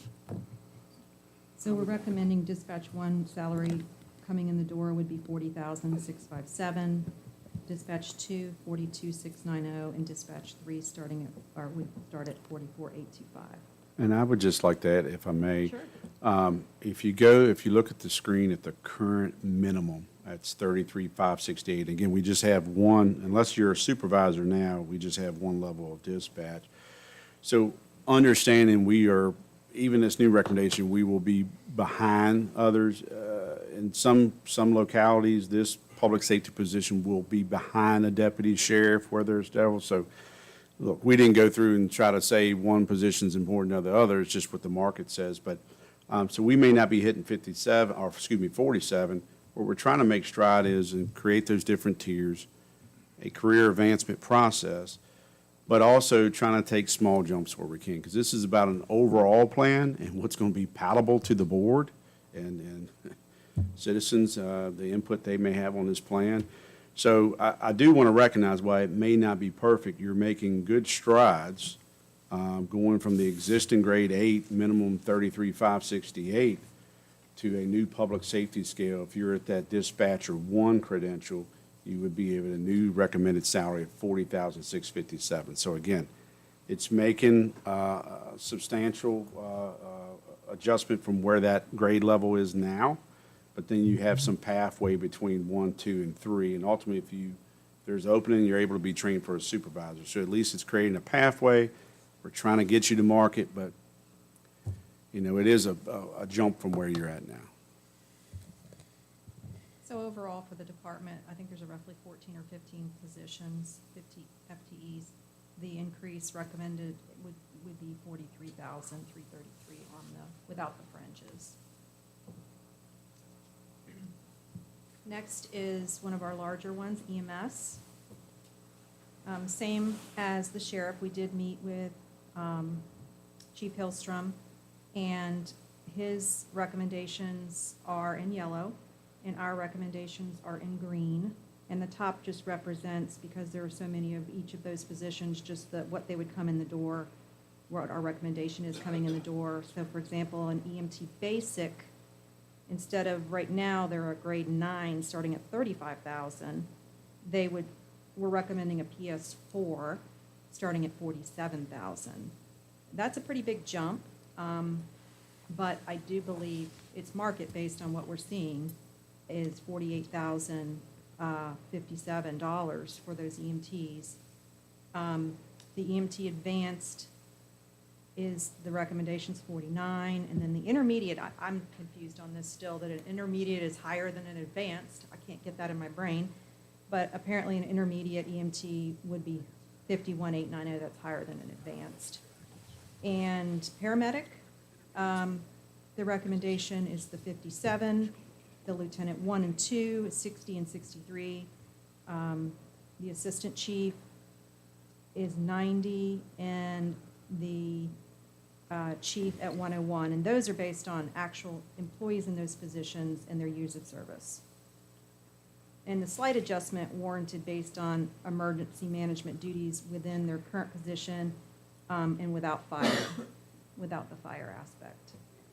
So this specific department, overall across all of these that are in the bottom, those are all the employees in those positions. His recommendation was 138, ours was 126, roughly 11,000 difference between those. And he did want me to put a note over here that Culpeper's updated EMS positions, that's the note on the right, so that you could see what an advanced, intermediate, what are those are, I think that's their pay scales. Okay. Any other questions on EMS? All right.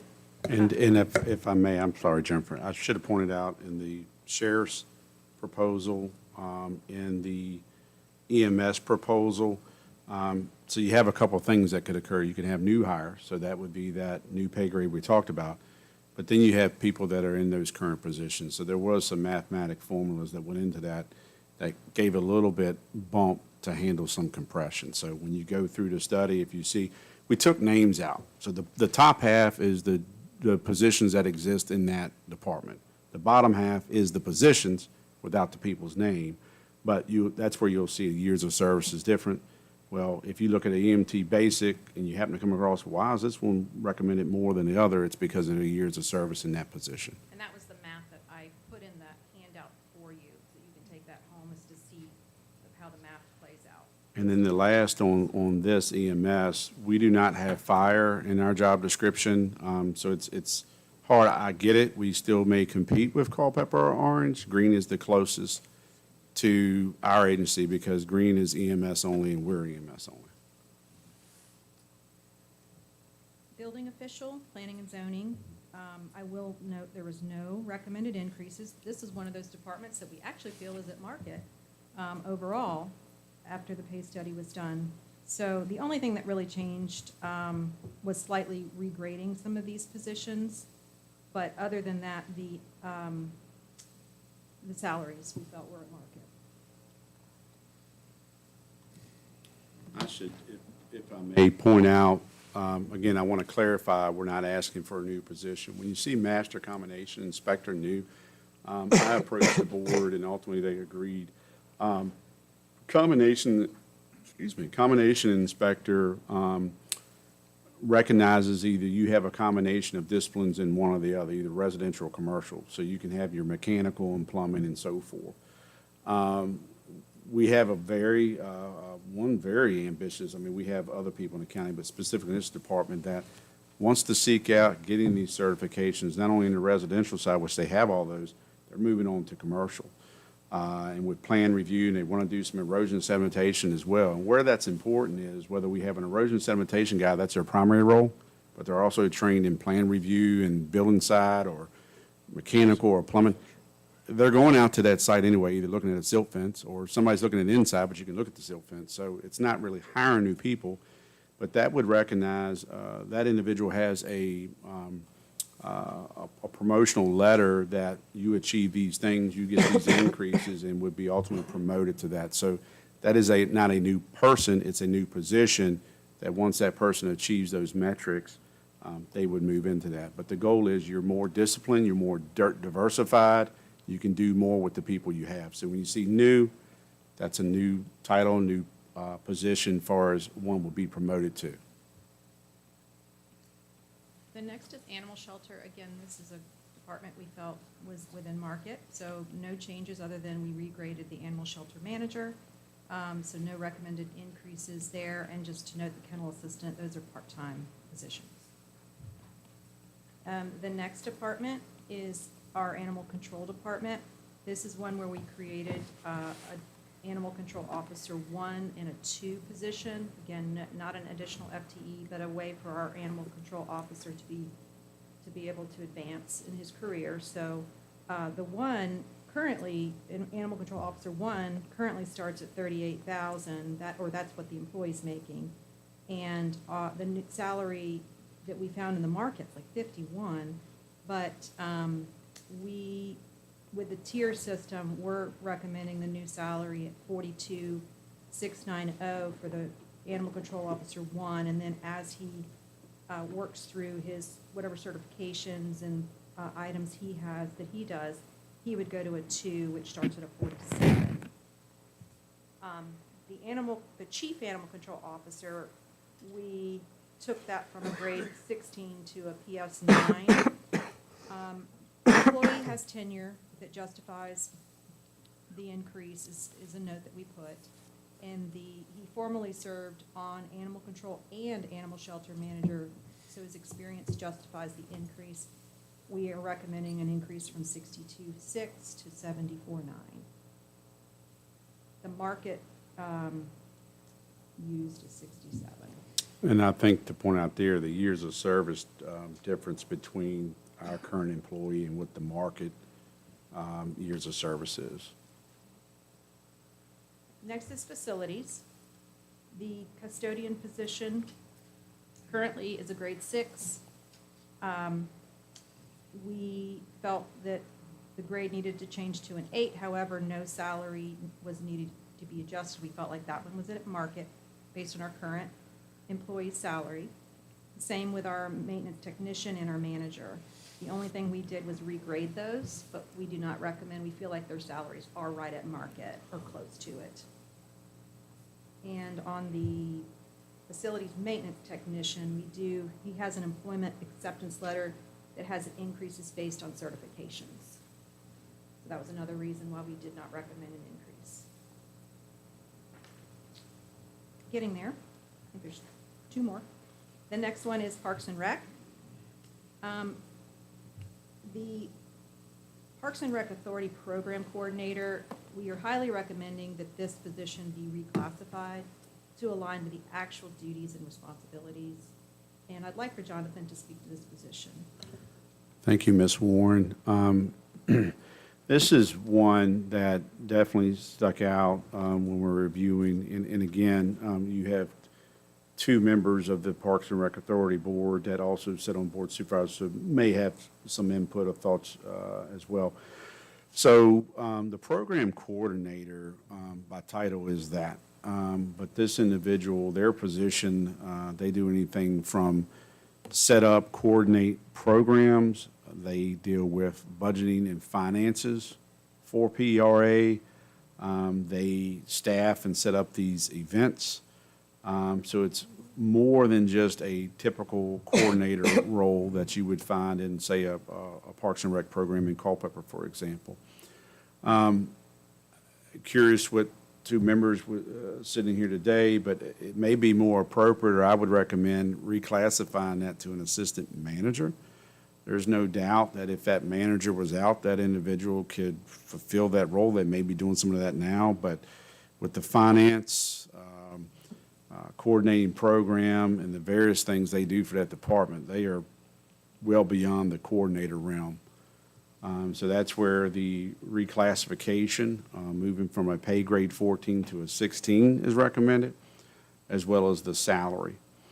Going with the PRA manager, we're recommending reclassifying that from a 17 to an 18. We're looking at the current market salary is at 61,324. That's with looking at a market salary years of service is 8. That individual has been in that position since day one as PRA manager, and they have been there for 11 years. So that's why the recommendation is to pay slightly higher. I think the initial request was to move to midpoints of either of those pay grades. We did not go there, but definitely feel the coordinator position should be reclassified and retitled to assistant manager. Give a 1 grade reclassification to the PRA manager, and recognize their tenure for a slight bump above what the market is. Lastly, the Parks and Recreation maintenance technician. Really, that is very similar to a facilities maintenance technician. And quite often, and you may see it if you drive around, our schools and county maintenance and PRA, all of them, they work together. You know, whether they're, I think their project this past week was putting in irrigation lines and the wiring, all that goes to it. You may see PRA helping hang in Christmas direction or cleaning up tree debris if it falls. Schools, same thing. We had their A&A people on our membrane roofs evaluating. So they do work well together, but that Parks and Rec maintenance technician, there's no reason why that shouldn't be classified the same as a facilities maintenance technician. That's where we're recommending moving from a current pay grade of an 8 to a new pay grade 11, which aligns with that facilities maintenance technician. So that's the rationale around those three positions. And I don't know, Mr. Chairman, if you or Mr. Yao. I don't know, you're, no, what is it? The program coordinator, she's definitely an assistant manager. I mean, there's no question about that at all. It is a slim shop, so they kind of do a whole lot of stuff. I tend to agree on the maintenance technician. He is basically doing facility stuff, but they all kind of pitch in. I don't have any heartache with any of those. Yeah. Yeah, the program coordinator, she got her certification, and I think it's a Parks and Rec certification, but she's been to a number of classes. She attends events and stuff to get inspiration on what we should be doing out there and how we could make some money from it too. And I think you look at their schedule of events and stuff that they've got going on, I think it's obvious that's paid off. Jerry, well, sorry. Yeah, there you go. Yeah, Yeah, the get it manager. right. Get it The right. manager. Jerry, yeah, Jerry Carpenter is the manager. Well, he is the biggest scavenger I think I've ever seen in my life. He can do more with less. He's a dairy farmer. yeah, You he's a sympathize. dairy Yeah, farmer. see, there you go, Jim. So- Exactly. A lot of twine string and Used and wire. and used vehicles. And used vehicles, he takes on all our used vehicles. And he's got a lot of contacts, and he manages to get really good deals from vendors and bands and equipment. It's, I mean, I've seen him save a lot of money out there, just being Jerry. Yeah, that's the way to Yeah. put it. No, 100%. So at least that's the rationale behind that department of regrading or increases and so forth. Any questions on that before Ms. Warren continues? And I quit rudely. All right, interrupting. I'm gonna get down this path real quick. I'm not saying that we gotta do it right now, but and everybody's gonna talk about the checks being cut in timely manner. This should be a county department. The idea of them being a standalone organization, is just the wrong way to go about it at this point. The board that's in place would still handle business the way that it kind of currently does. But to have this and they do a tremendous job, and there is room to grow in multiple different facets. But this should be under Jonathan and under the county. It's just a foolish way to have this set up. So if we all agree to that, well, we just gotta get, I mean, a board prior to all of us created an authority for some reason. What was that? In 2013, I sat on that board. Oh, you did? Oh, I'm sorry, but sir. Faulty group.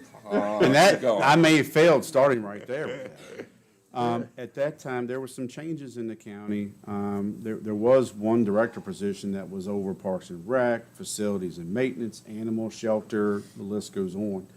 Upon that position going away, you really had the chairman of the Parks and Rec, Parks and Rec, I don't even know, it wasn't an authority then, but it was a board that normally would approve coaches and do different things. They were getting a lot of phone calls. Hey, what do we do this, do that? And they're like, hey, I got a full-time job. This is just a volunteer gig. So it was a goal to set up as an authority.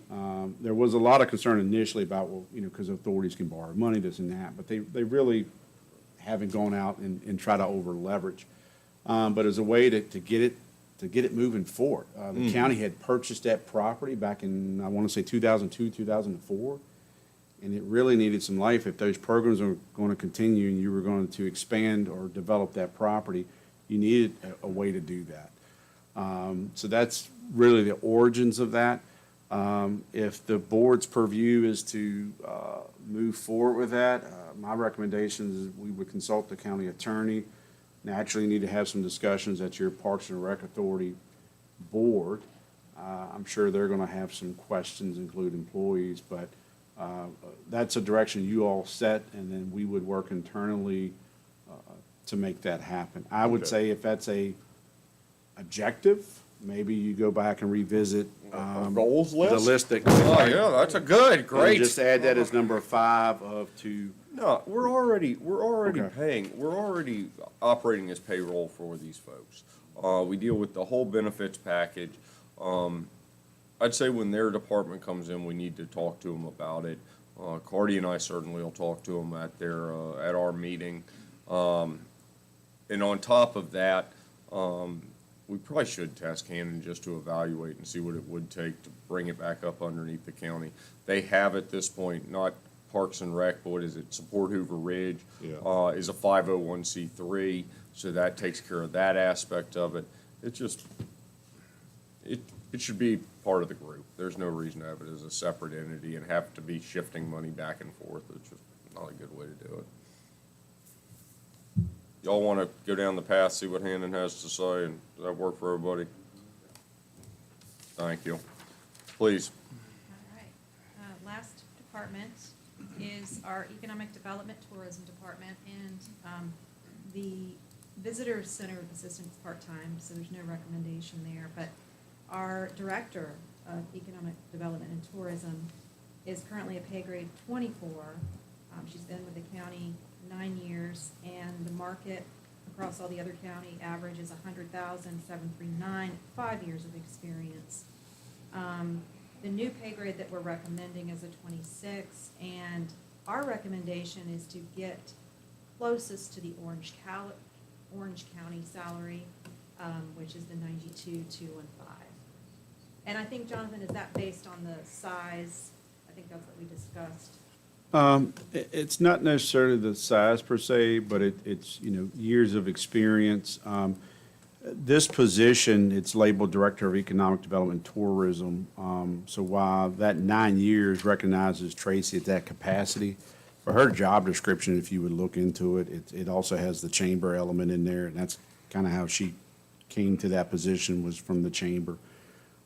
So that was a reason, is try to align. We would never match Orange's pay range, but I think trying to achieve closer to the compensation of what that individual is currently making may make the most sense.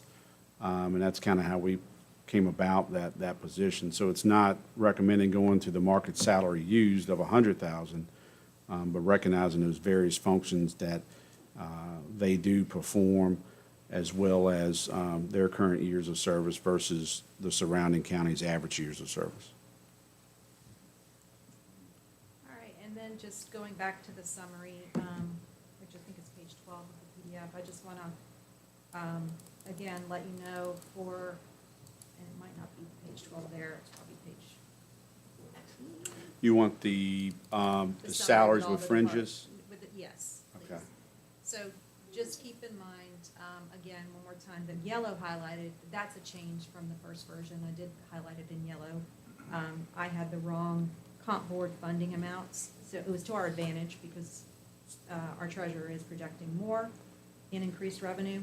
But just keep in mind, again, that this across each of the departments includes the total increase, and then also the increased revenue from the comp board, which is still pending approval on the budgets. We also recognize that all of this not only depends on your approval, but also once we have to develop a budget of the county. So we recognize that, but we really wanted to put a lot of effort into this, and I believe we have as a comp study team. And the last thing I want to say is I am personally talking to each department and asking them, hey, where can you cut a little bit here and a little bit there to help offset where we're looking at the averages over the last couple of years on their expenditures, and figuring out, is there anywhere we can carve off a little here or there, if possible, to help offset this number. So I'm working on that as well. So, and those will be presented at their meetings.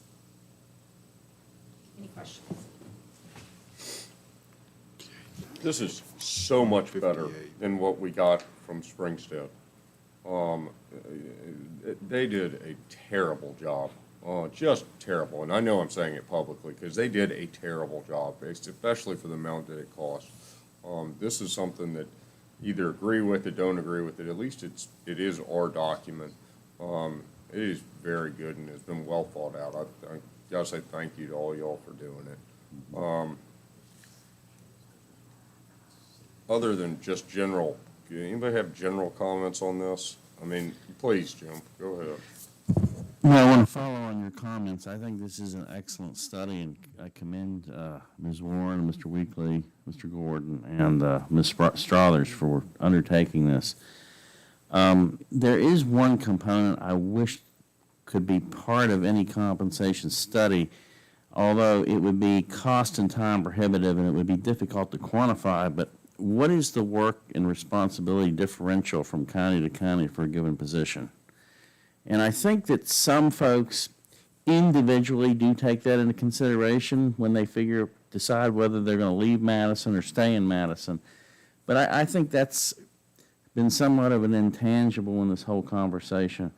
And it's not meant to disparage any county employee or any deployment decision that they make, but unfortunately, this is the effects of 3 years of inflation caused by state and national government, and the problem's dumped on our lap, and we're just going to have to deal with it the best and fairest way we can to both the taxpayers and our employees. But thank you, Ms. Warren, I appreciate it. And to add to that, thank you for that comment. I recognize that Green, their tax base, they have Walmart, they have Lowe's, it's a lot higher. So they're able to just change these pay scales. What about Culpeper? Hold on. Same-o. Yeah, so we are looking at all of those factors. But unfortunately, we do have to compete with those counties for people. Who else has comments or thoughts on this? Yeah, well, I've been thinking about that quite a bit as well since I went to, the school board talking about, want to give the teachers raises for the same thing, same reasons. And I'm sitting there, and it reminds me of a story. I don't know whether I've told y'all this before, but I'll tell it again. So my dad playing baseball, back in the 50s, and after the baseball season's over, back then you went home. You went home and went to work. So one of his ball players, one of his teammates, was from Detroit, and Dad says, "So Fred, what are you doing at the end of the season?" He said, "I'm going back home and build cars. I'm gonna make $20 an hour." Dad goes, "Really? $20 an hour?" He goes, he said, Fred said, "Well, what are you doing, Mayo?" He said, "I'm going back to the farm. I'll make $20 a week." And Dad says to him, "Well, Fred, how am I gonna, if I make $20 a week and you make $20 an hour, how am I going to afford your car?" And he said, "I don't give a damn." All right? So I think about that a lot. It's like, you've got families out here, I think according to our comp plan, their household income, median household income is $72,000. I think if you look in the draft comp plan, you'll see these numbers. So that, and around here now anymore, is probably two people working. So 72, divided in half.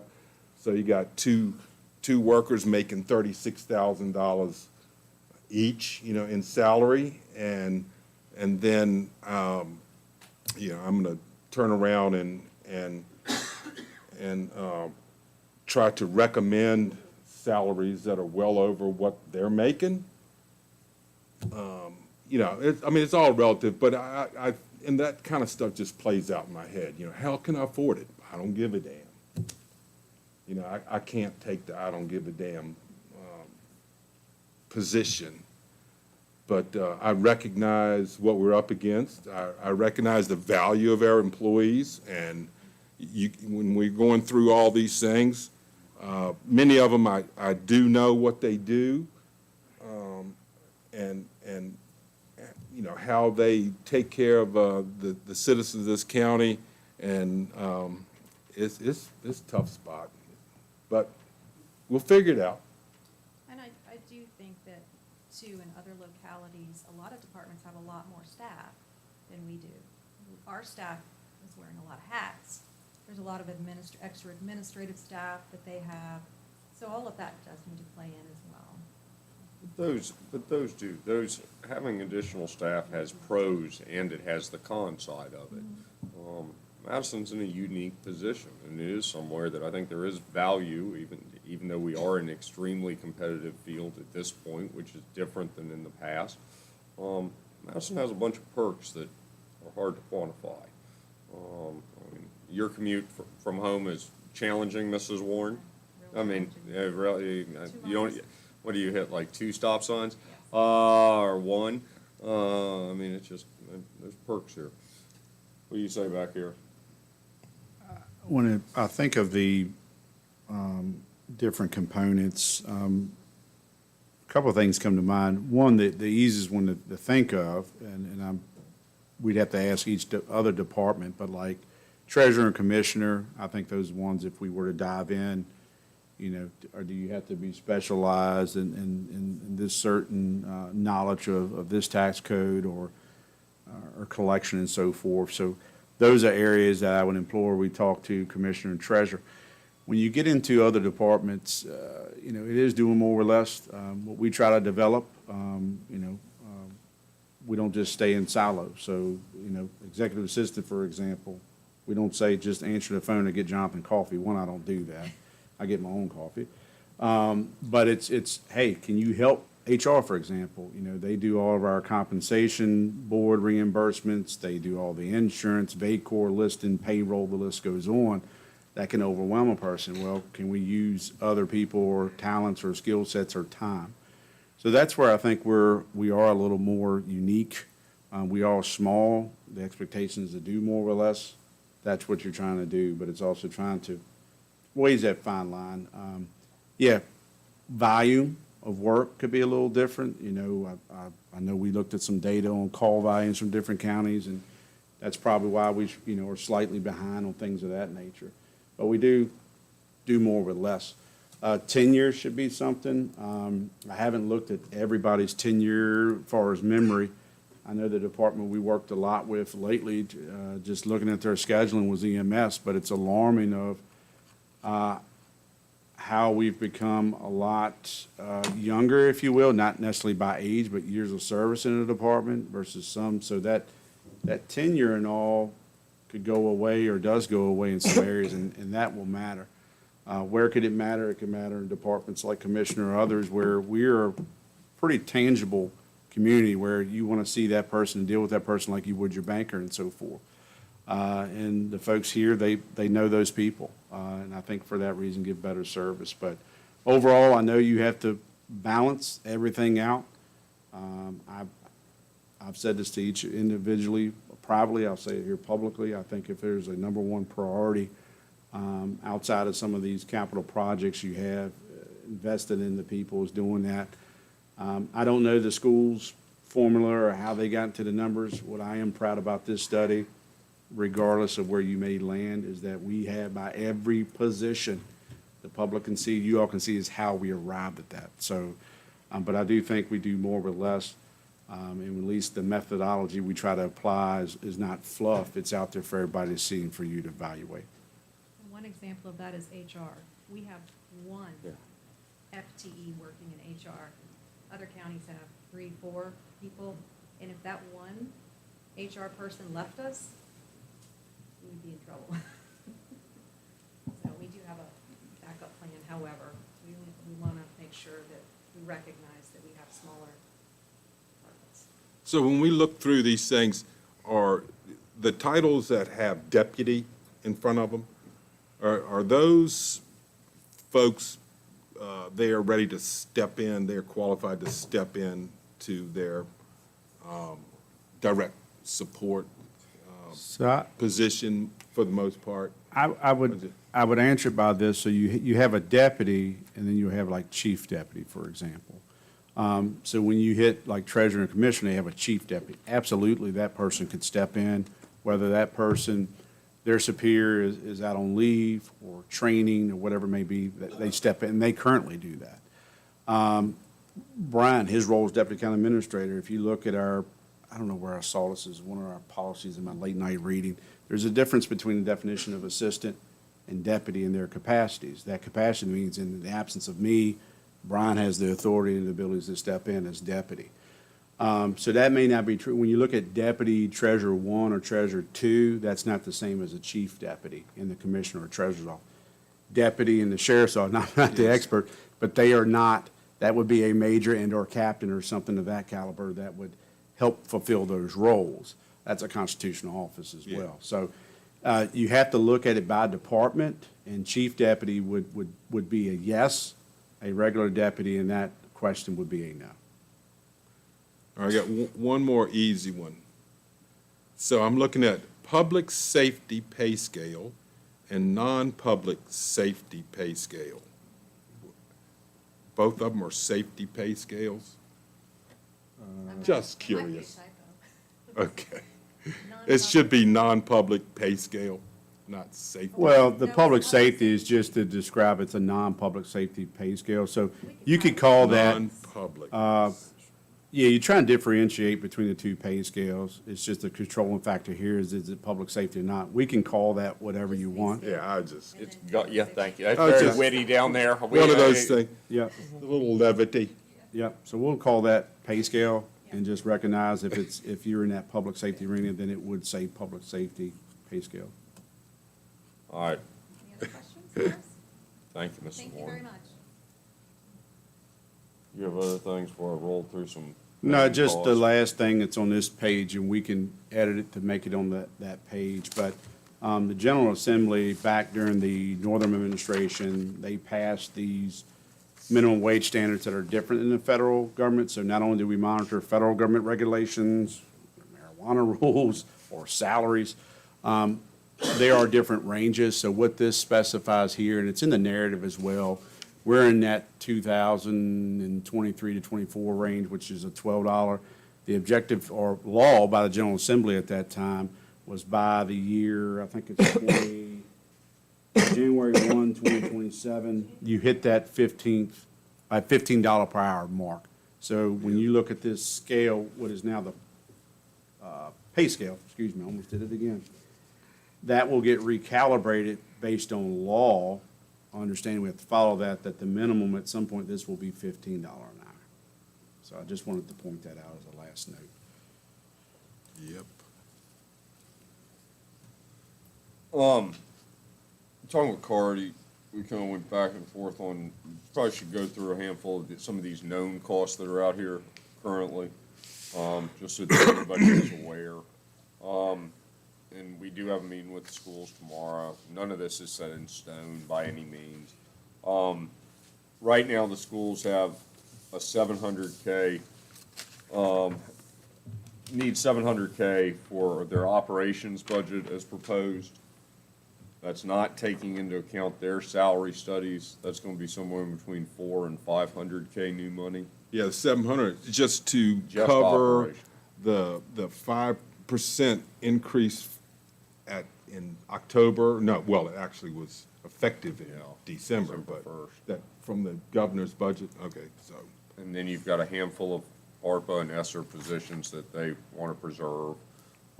Those are included. So you've got 700 operations, 400 new on salary, 4 to 5 on salary. You've got a capital just for the schools is at 1.7. That's air handlers down here at Waverly, the computers at 900K, the control board down here as well, 400K. You've got 240 in buses, and then you got another 100K roughly in just general maintenance. On On the county side, we know we've got the EMS building that's gonna be somewhere in between 700 to 1 million to renovate. Now we have tacked on at least 334 just in salaries and benefits, new money, and then the potential for 700K for Parks and Rec, for their capital project.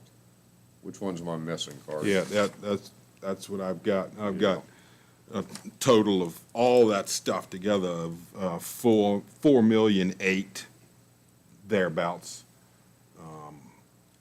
What's that? As far as the capital improvements, the 1,000,007 that the school, that we've got facing from the school, is a result of the capital improvements committee, which both of us serve on.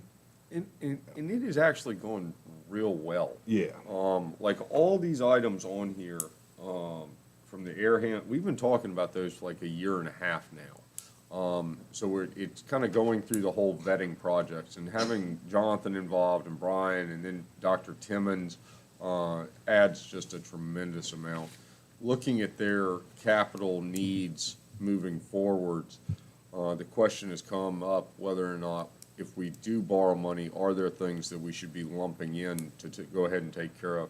Looking down that list, there's a bunch of those items, even with the Bureau Veritas study, they need to be evaluated a lot more, and not in a small way just based on the total cost of some of those projects. We'll talk to Dr. Timmons about it and see what he has to say, but I don't see a whole lot of things that we're gonna accelerate, honestly. And maybe I'm looking at it completely wrong, but we're taking care of the boilers at the high school this year, Madison County and their boilers, you know. And there's a handful of other items that seem kind of trivial. So we'll just see how that all kind of shakes out. Yep. And Mr. Chairman, we'll get the CIP at some point, you know. yeah. Right now, I think we can land anywhere between 2.4, 2.7. That's looking at the two large projects you talked about. One of them you've already decided to move, well, you want to see the price tag during the bid at the EMS renovation. The other ones you have to determine, do you want to fund phase one of Hoover Ridge Outdoor Recreation Center? There are other things in there. There's an ambulance that's around, I think, almost 470,000. You all committed to one last year, so this would be the money put in. This would be the money That's a put great in one. to pay for that one. We're gonna ask you to order one, because they're about 32 months out. We'll ask you to order another one this year, but that 400-some thousand number you'll see in this is to pay for the one that we will take possession soon. And there's some fleet vehicles with the sheriff, so you will get that. I'm looking at the budget schedule, and again, you always have the purview to adjust. We have that as March 14th. One of the things, and I'll say it here tonight, I'm going to put on the list, talk to you all Tuesday a little further. You all approved a service agreement with Davenport. That's our financial advisor, and that was during the time frame when monies was barred for the radio project, the primary school renovation, and maybe some other things I'm missing. I know those are the two primary things. And where they fit in, one, they have an active service agreement. When we get our audit and they'll look at that, we'll look at the school's capital, we'll look at our capital, we'll see our net position where we ended last year and have some recommendations for you. So it's too early to tell. It could look at some pay-go. There may be some funding left over from radio that could be applied to the renovation of the school. But the idea is to review it and analyze it, present it to you all, and you all can choose, you know, do you want to do some pay-go? Do you want to eliminate some projects? Do you want to do some commercial loan? What is our current debt service? What can we actually handle with or without tax increases? So we've started that early exploratory. Ms. Warren and I will be meeting with Davenport next Tuesday to have some of that earlier discussion, so. Yeah, I mean, we don't know revenue yet. We don't know a lot of stuff. I did see the school board agenda. One of the items on there is rollback. Is that what it was? Is that what they put on the agenda? I'll have to look. We had them, our calendar also incorporated what they put out. I'm We had their curious as to public what that hearing, number's their gonna budget public hearing scheduled for February 12th. You're talking about their previous agenda at their workshop? No, Or I'm talking about the upcoming one for this tomorrow. coming Monday. One of the agenda items right at the bottom is. Well, they need to be, says- the schools do, and it's something that we should give them credit for, is they turn back money every year. And it's not little teeny money, it is real money. And at least they're not just spending it. And I think that shows a little bit of responsibility from them. It's definitely a tool that we've used to our advantage, and I say our, I mean the taxpayers' advantage, to repress additional cost based on current funding levels, and being able to take care of some additional needs. Buses hit us every year. We know we're gonna do it. The one that nobody seems in favor of, thankfully, is the electric buses. I can't believe we're talking about that in Madison County. I mean, they do a good job with it. They've turned back a lot of money over the years. Yeah. I was just gonna state, I did pull up Ms. Patterson's email. Mr. Yao, there you go, sir. That's their Yeah, agenda item. What's the Supplemental appropriation turnback funds. turnback funds? Yeah. I look for the detail, but I don't see it on the website yet. And they have their public hearing on their budget right before that. That's Monday. Yes, sir, Mr. Vice Chairman. So, Mr. Chairman, that's all staff do had that quick. prepared today, unless you have questions. The next budget workshop will start rolling into department and outside agency presentations. I anticipate we have a lot of that information now, so that can be released to you a lot sooner, preferably tomorrow, maybe, if we. Fantastic. What's that? I was thinking about something else. The department and outside agency presentation. Oh, I uploaded to the shared drive, there's a folder for each outside agency, and their request is in those folders. Just look under the budget folder, and it's 215. So Kim will need to take that information and put it in our packet for next Thursday, please. But I also put a spreadsheet that shows you, like I did last year's request versus this and the Yeah. difference. And that's up there as well. Ms. Warren, if I may, and I appreciate Mr. McDowell's comment. I know in the past we have received some of that information, it may have been a 990, I think we come. IRS 990. But I don't know if we have 2 years, but they generally submit a 990, is that correct? They do, and I'm gonna put, based on that comment, I will put those in those folders. I hadn't before, only because I had heard that going through those, I mean, there's so many documents they submit, but I will put those in those folders. it might be, I mean, you could probably trim it back to, what, page 2? I think page 2 shows the balance sheet, and maybe page 3 shows income and expenses or something, Yeah, we will something like that. definitely- We don't want to see all the questions. So I think Huh? Yeah, I yeah. think what we'll do is we'll add a folder within their folder that just specifically says 990.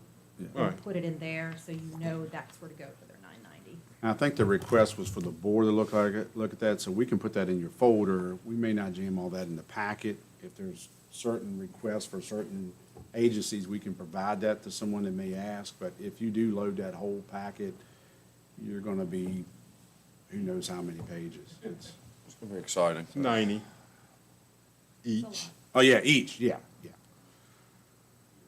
All right, anybody else have anything? We get to do it again next week. It's gonna be exciting.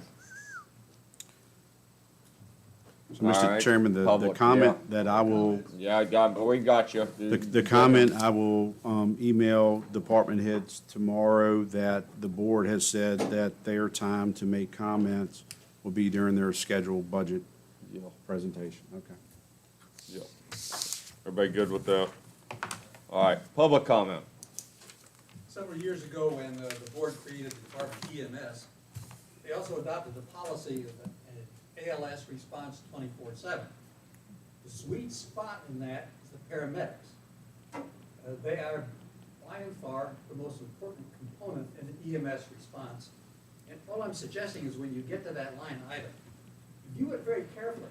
This is the only activity in Madison County that routinely deals with absolute, no kidding, life and death. Thank you. By the way, thank you for a very good presentation. I thought that was great. Thank you. Ms. Smith, please. My name is Kim Smith. I live in Brightwood.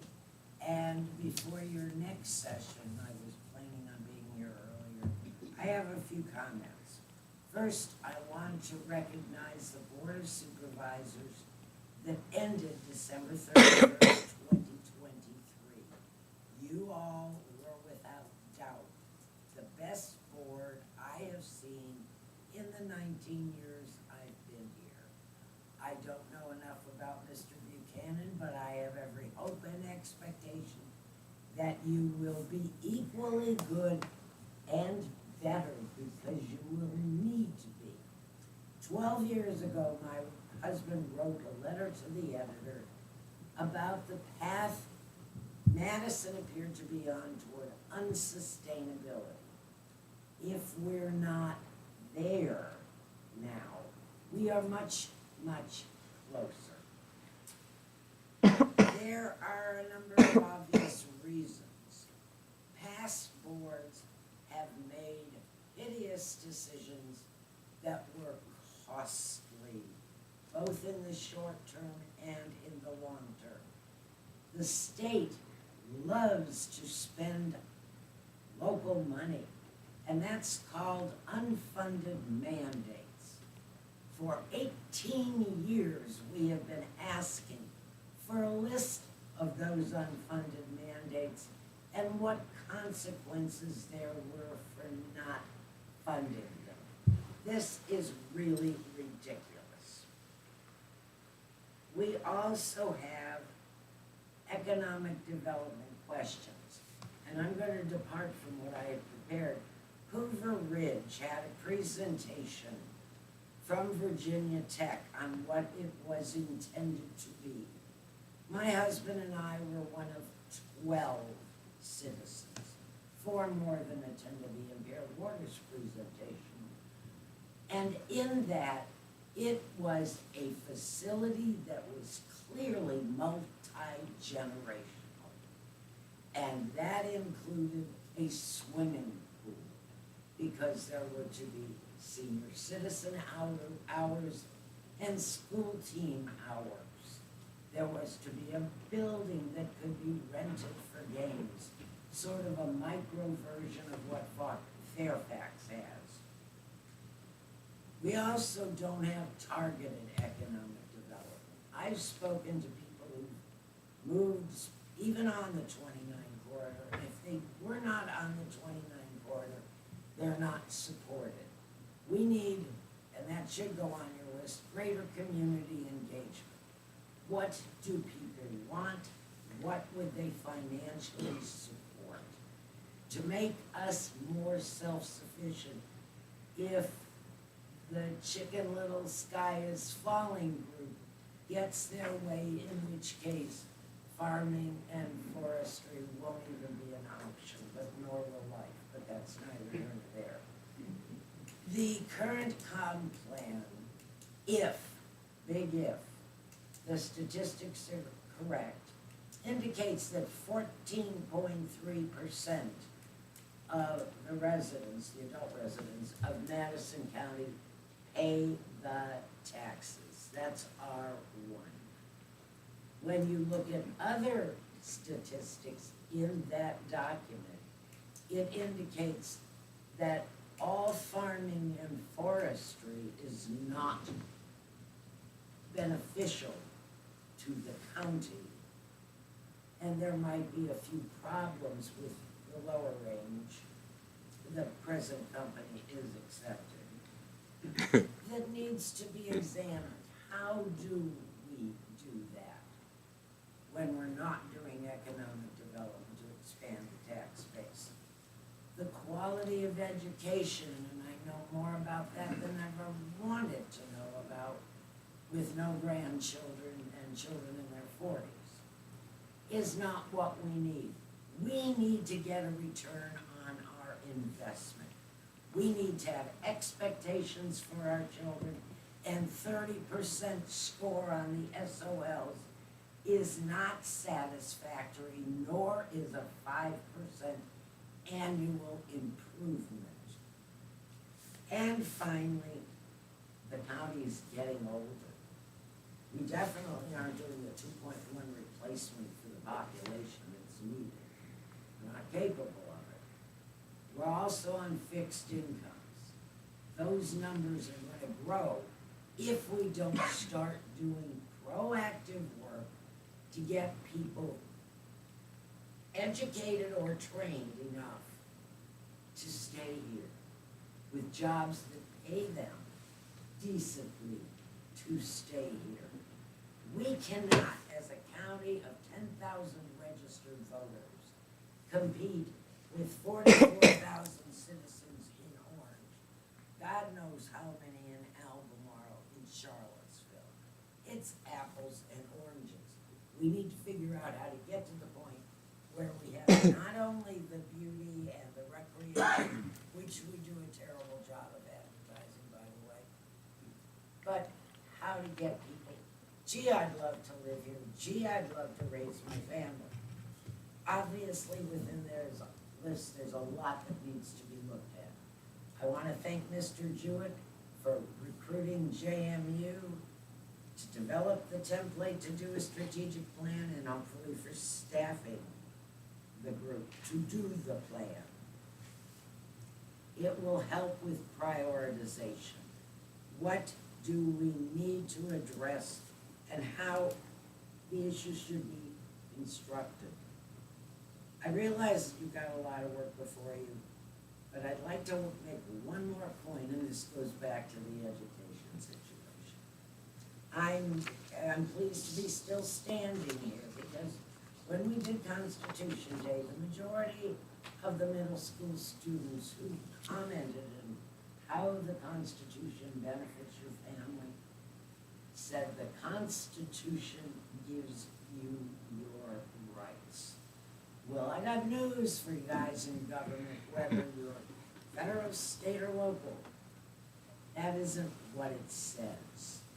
It is your marching orders on how to protect the God-given rights. And when we start forgetting, that's why they're inalienable, means they can't be taken away, despite what the current administration might suggest. And when you look at the Constitution, it says federal. It is to provide for the common defense and to promote, not provide for the general, not tribal welfare. We need to figure out who can't do. Compassion, support from the community are all part and parcel of this. You guys can't do it alone, your policies can't do it alone, but this room should be full. So we all need to work on getting more people to understand that it's their freedom on the line, it's their dollars on the line, and it's their family's welfare. Thank you. Thank you. Other public comment?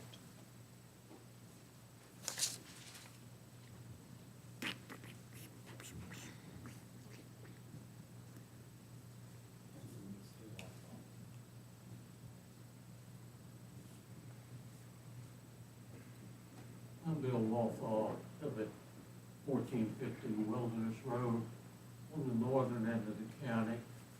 But I can assure you I have very deep southern roots. I just want to make comment on the school system. Seems every budgetary year we get these ridiculous recommendations from the school system. Now, I am very, very cognizant that this school system turns out some very excellent students. I happen to have two of my junior shooters program, and I hate losing them this year. One has over a 4.0 grade point average, has been accepted to Liberty, but is looking for a lower cost, not $38,000 a year. The second one has been accepted at JMU in their engineering program. So excellent students come out of this high school, but overall, the standard of learning success is not that good. And being a middle-class guy, I'm having a tough time keeping up with your taxes as they are. And I've heard some real good comments tonight from many of you, and I think you recognize the shape that not only Mr. Biden has put us all in, but it's tough times. And just be mindful of that, please, when you come up with the final figure. Thanks a lot. Thank you. Oh, also want to commend you for that work last year. That was exceptional. Thank you. Other public comment? Do we have a lot of people watching us, Kim? That's pretty good. That's pretty good. Good. Is he working on his calculator? Using his calculator? All right, you got anything else? All right, anybody? What'd y'all like to do? Motion made and seconded. Further discussion? Hearing none. All in favor signify by saying aye. Aye, opposed, same sign. Thank you all very much. Here's what it is down here. Yeah. This conference is no longer being recorded.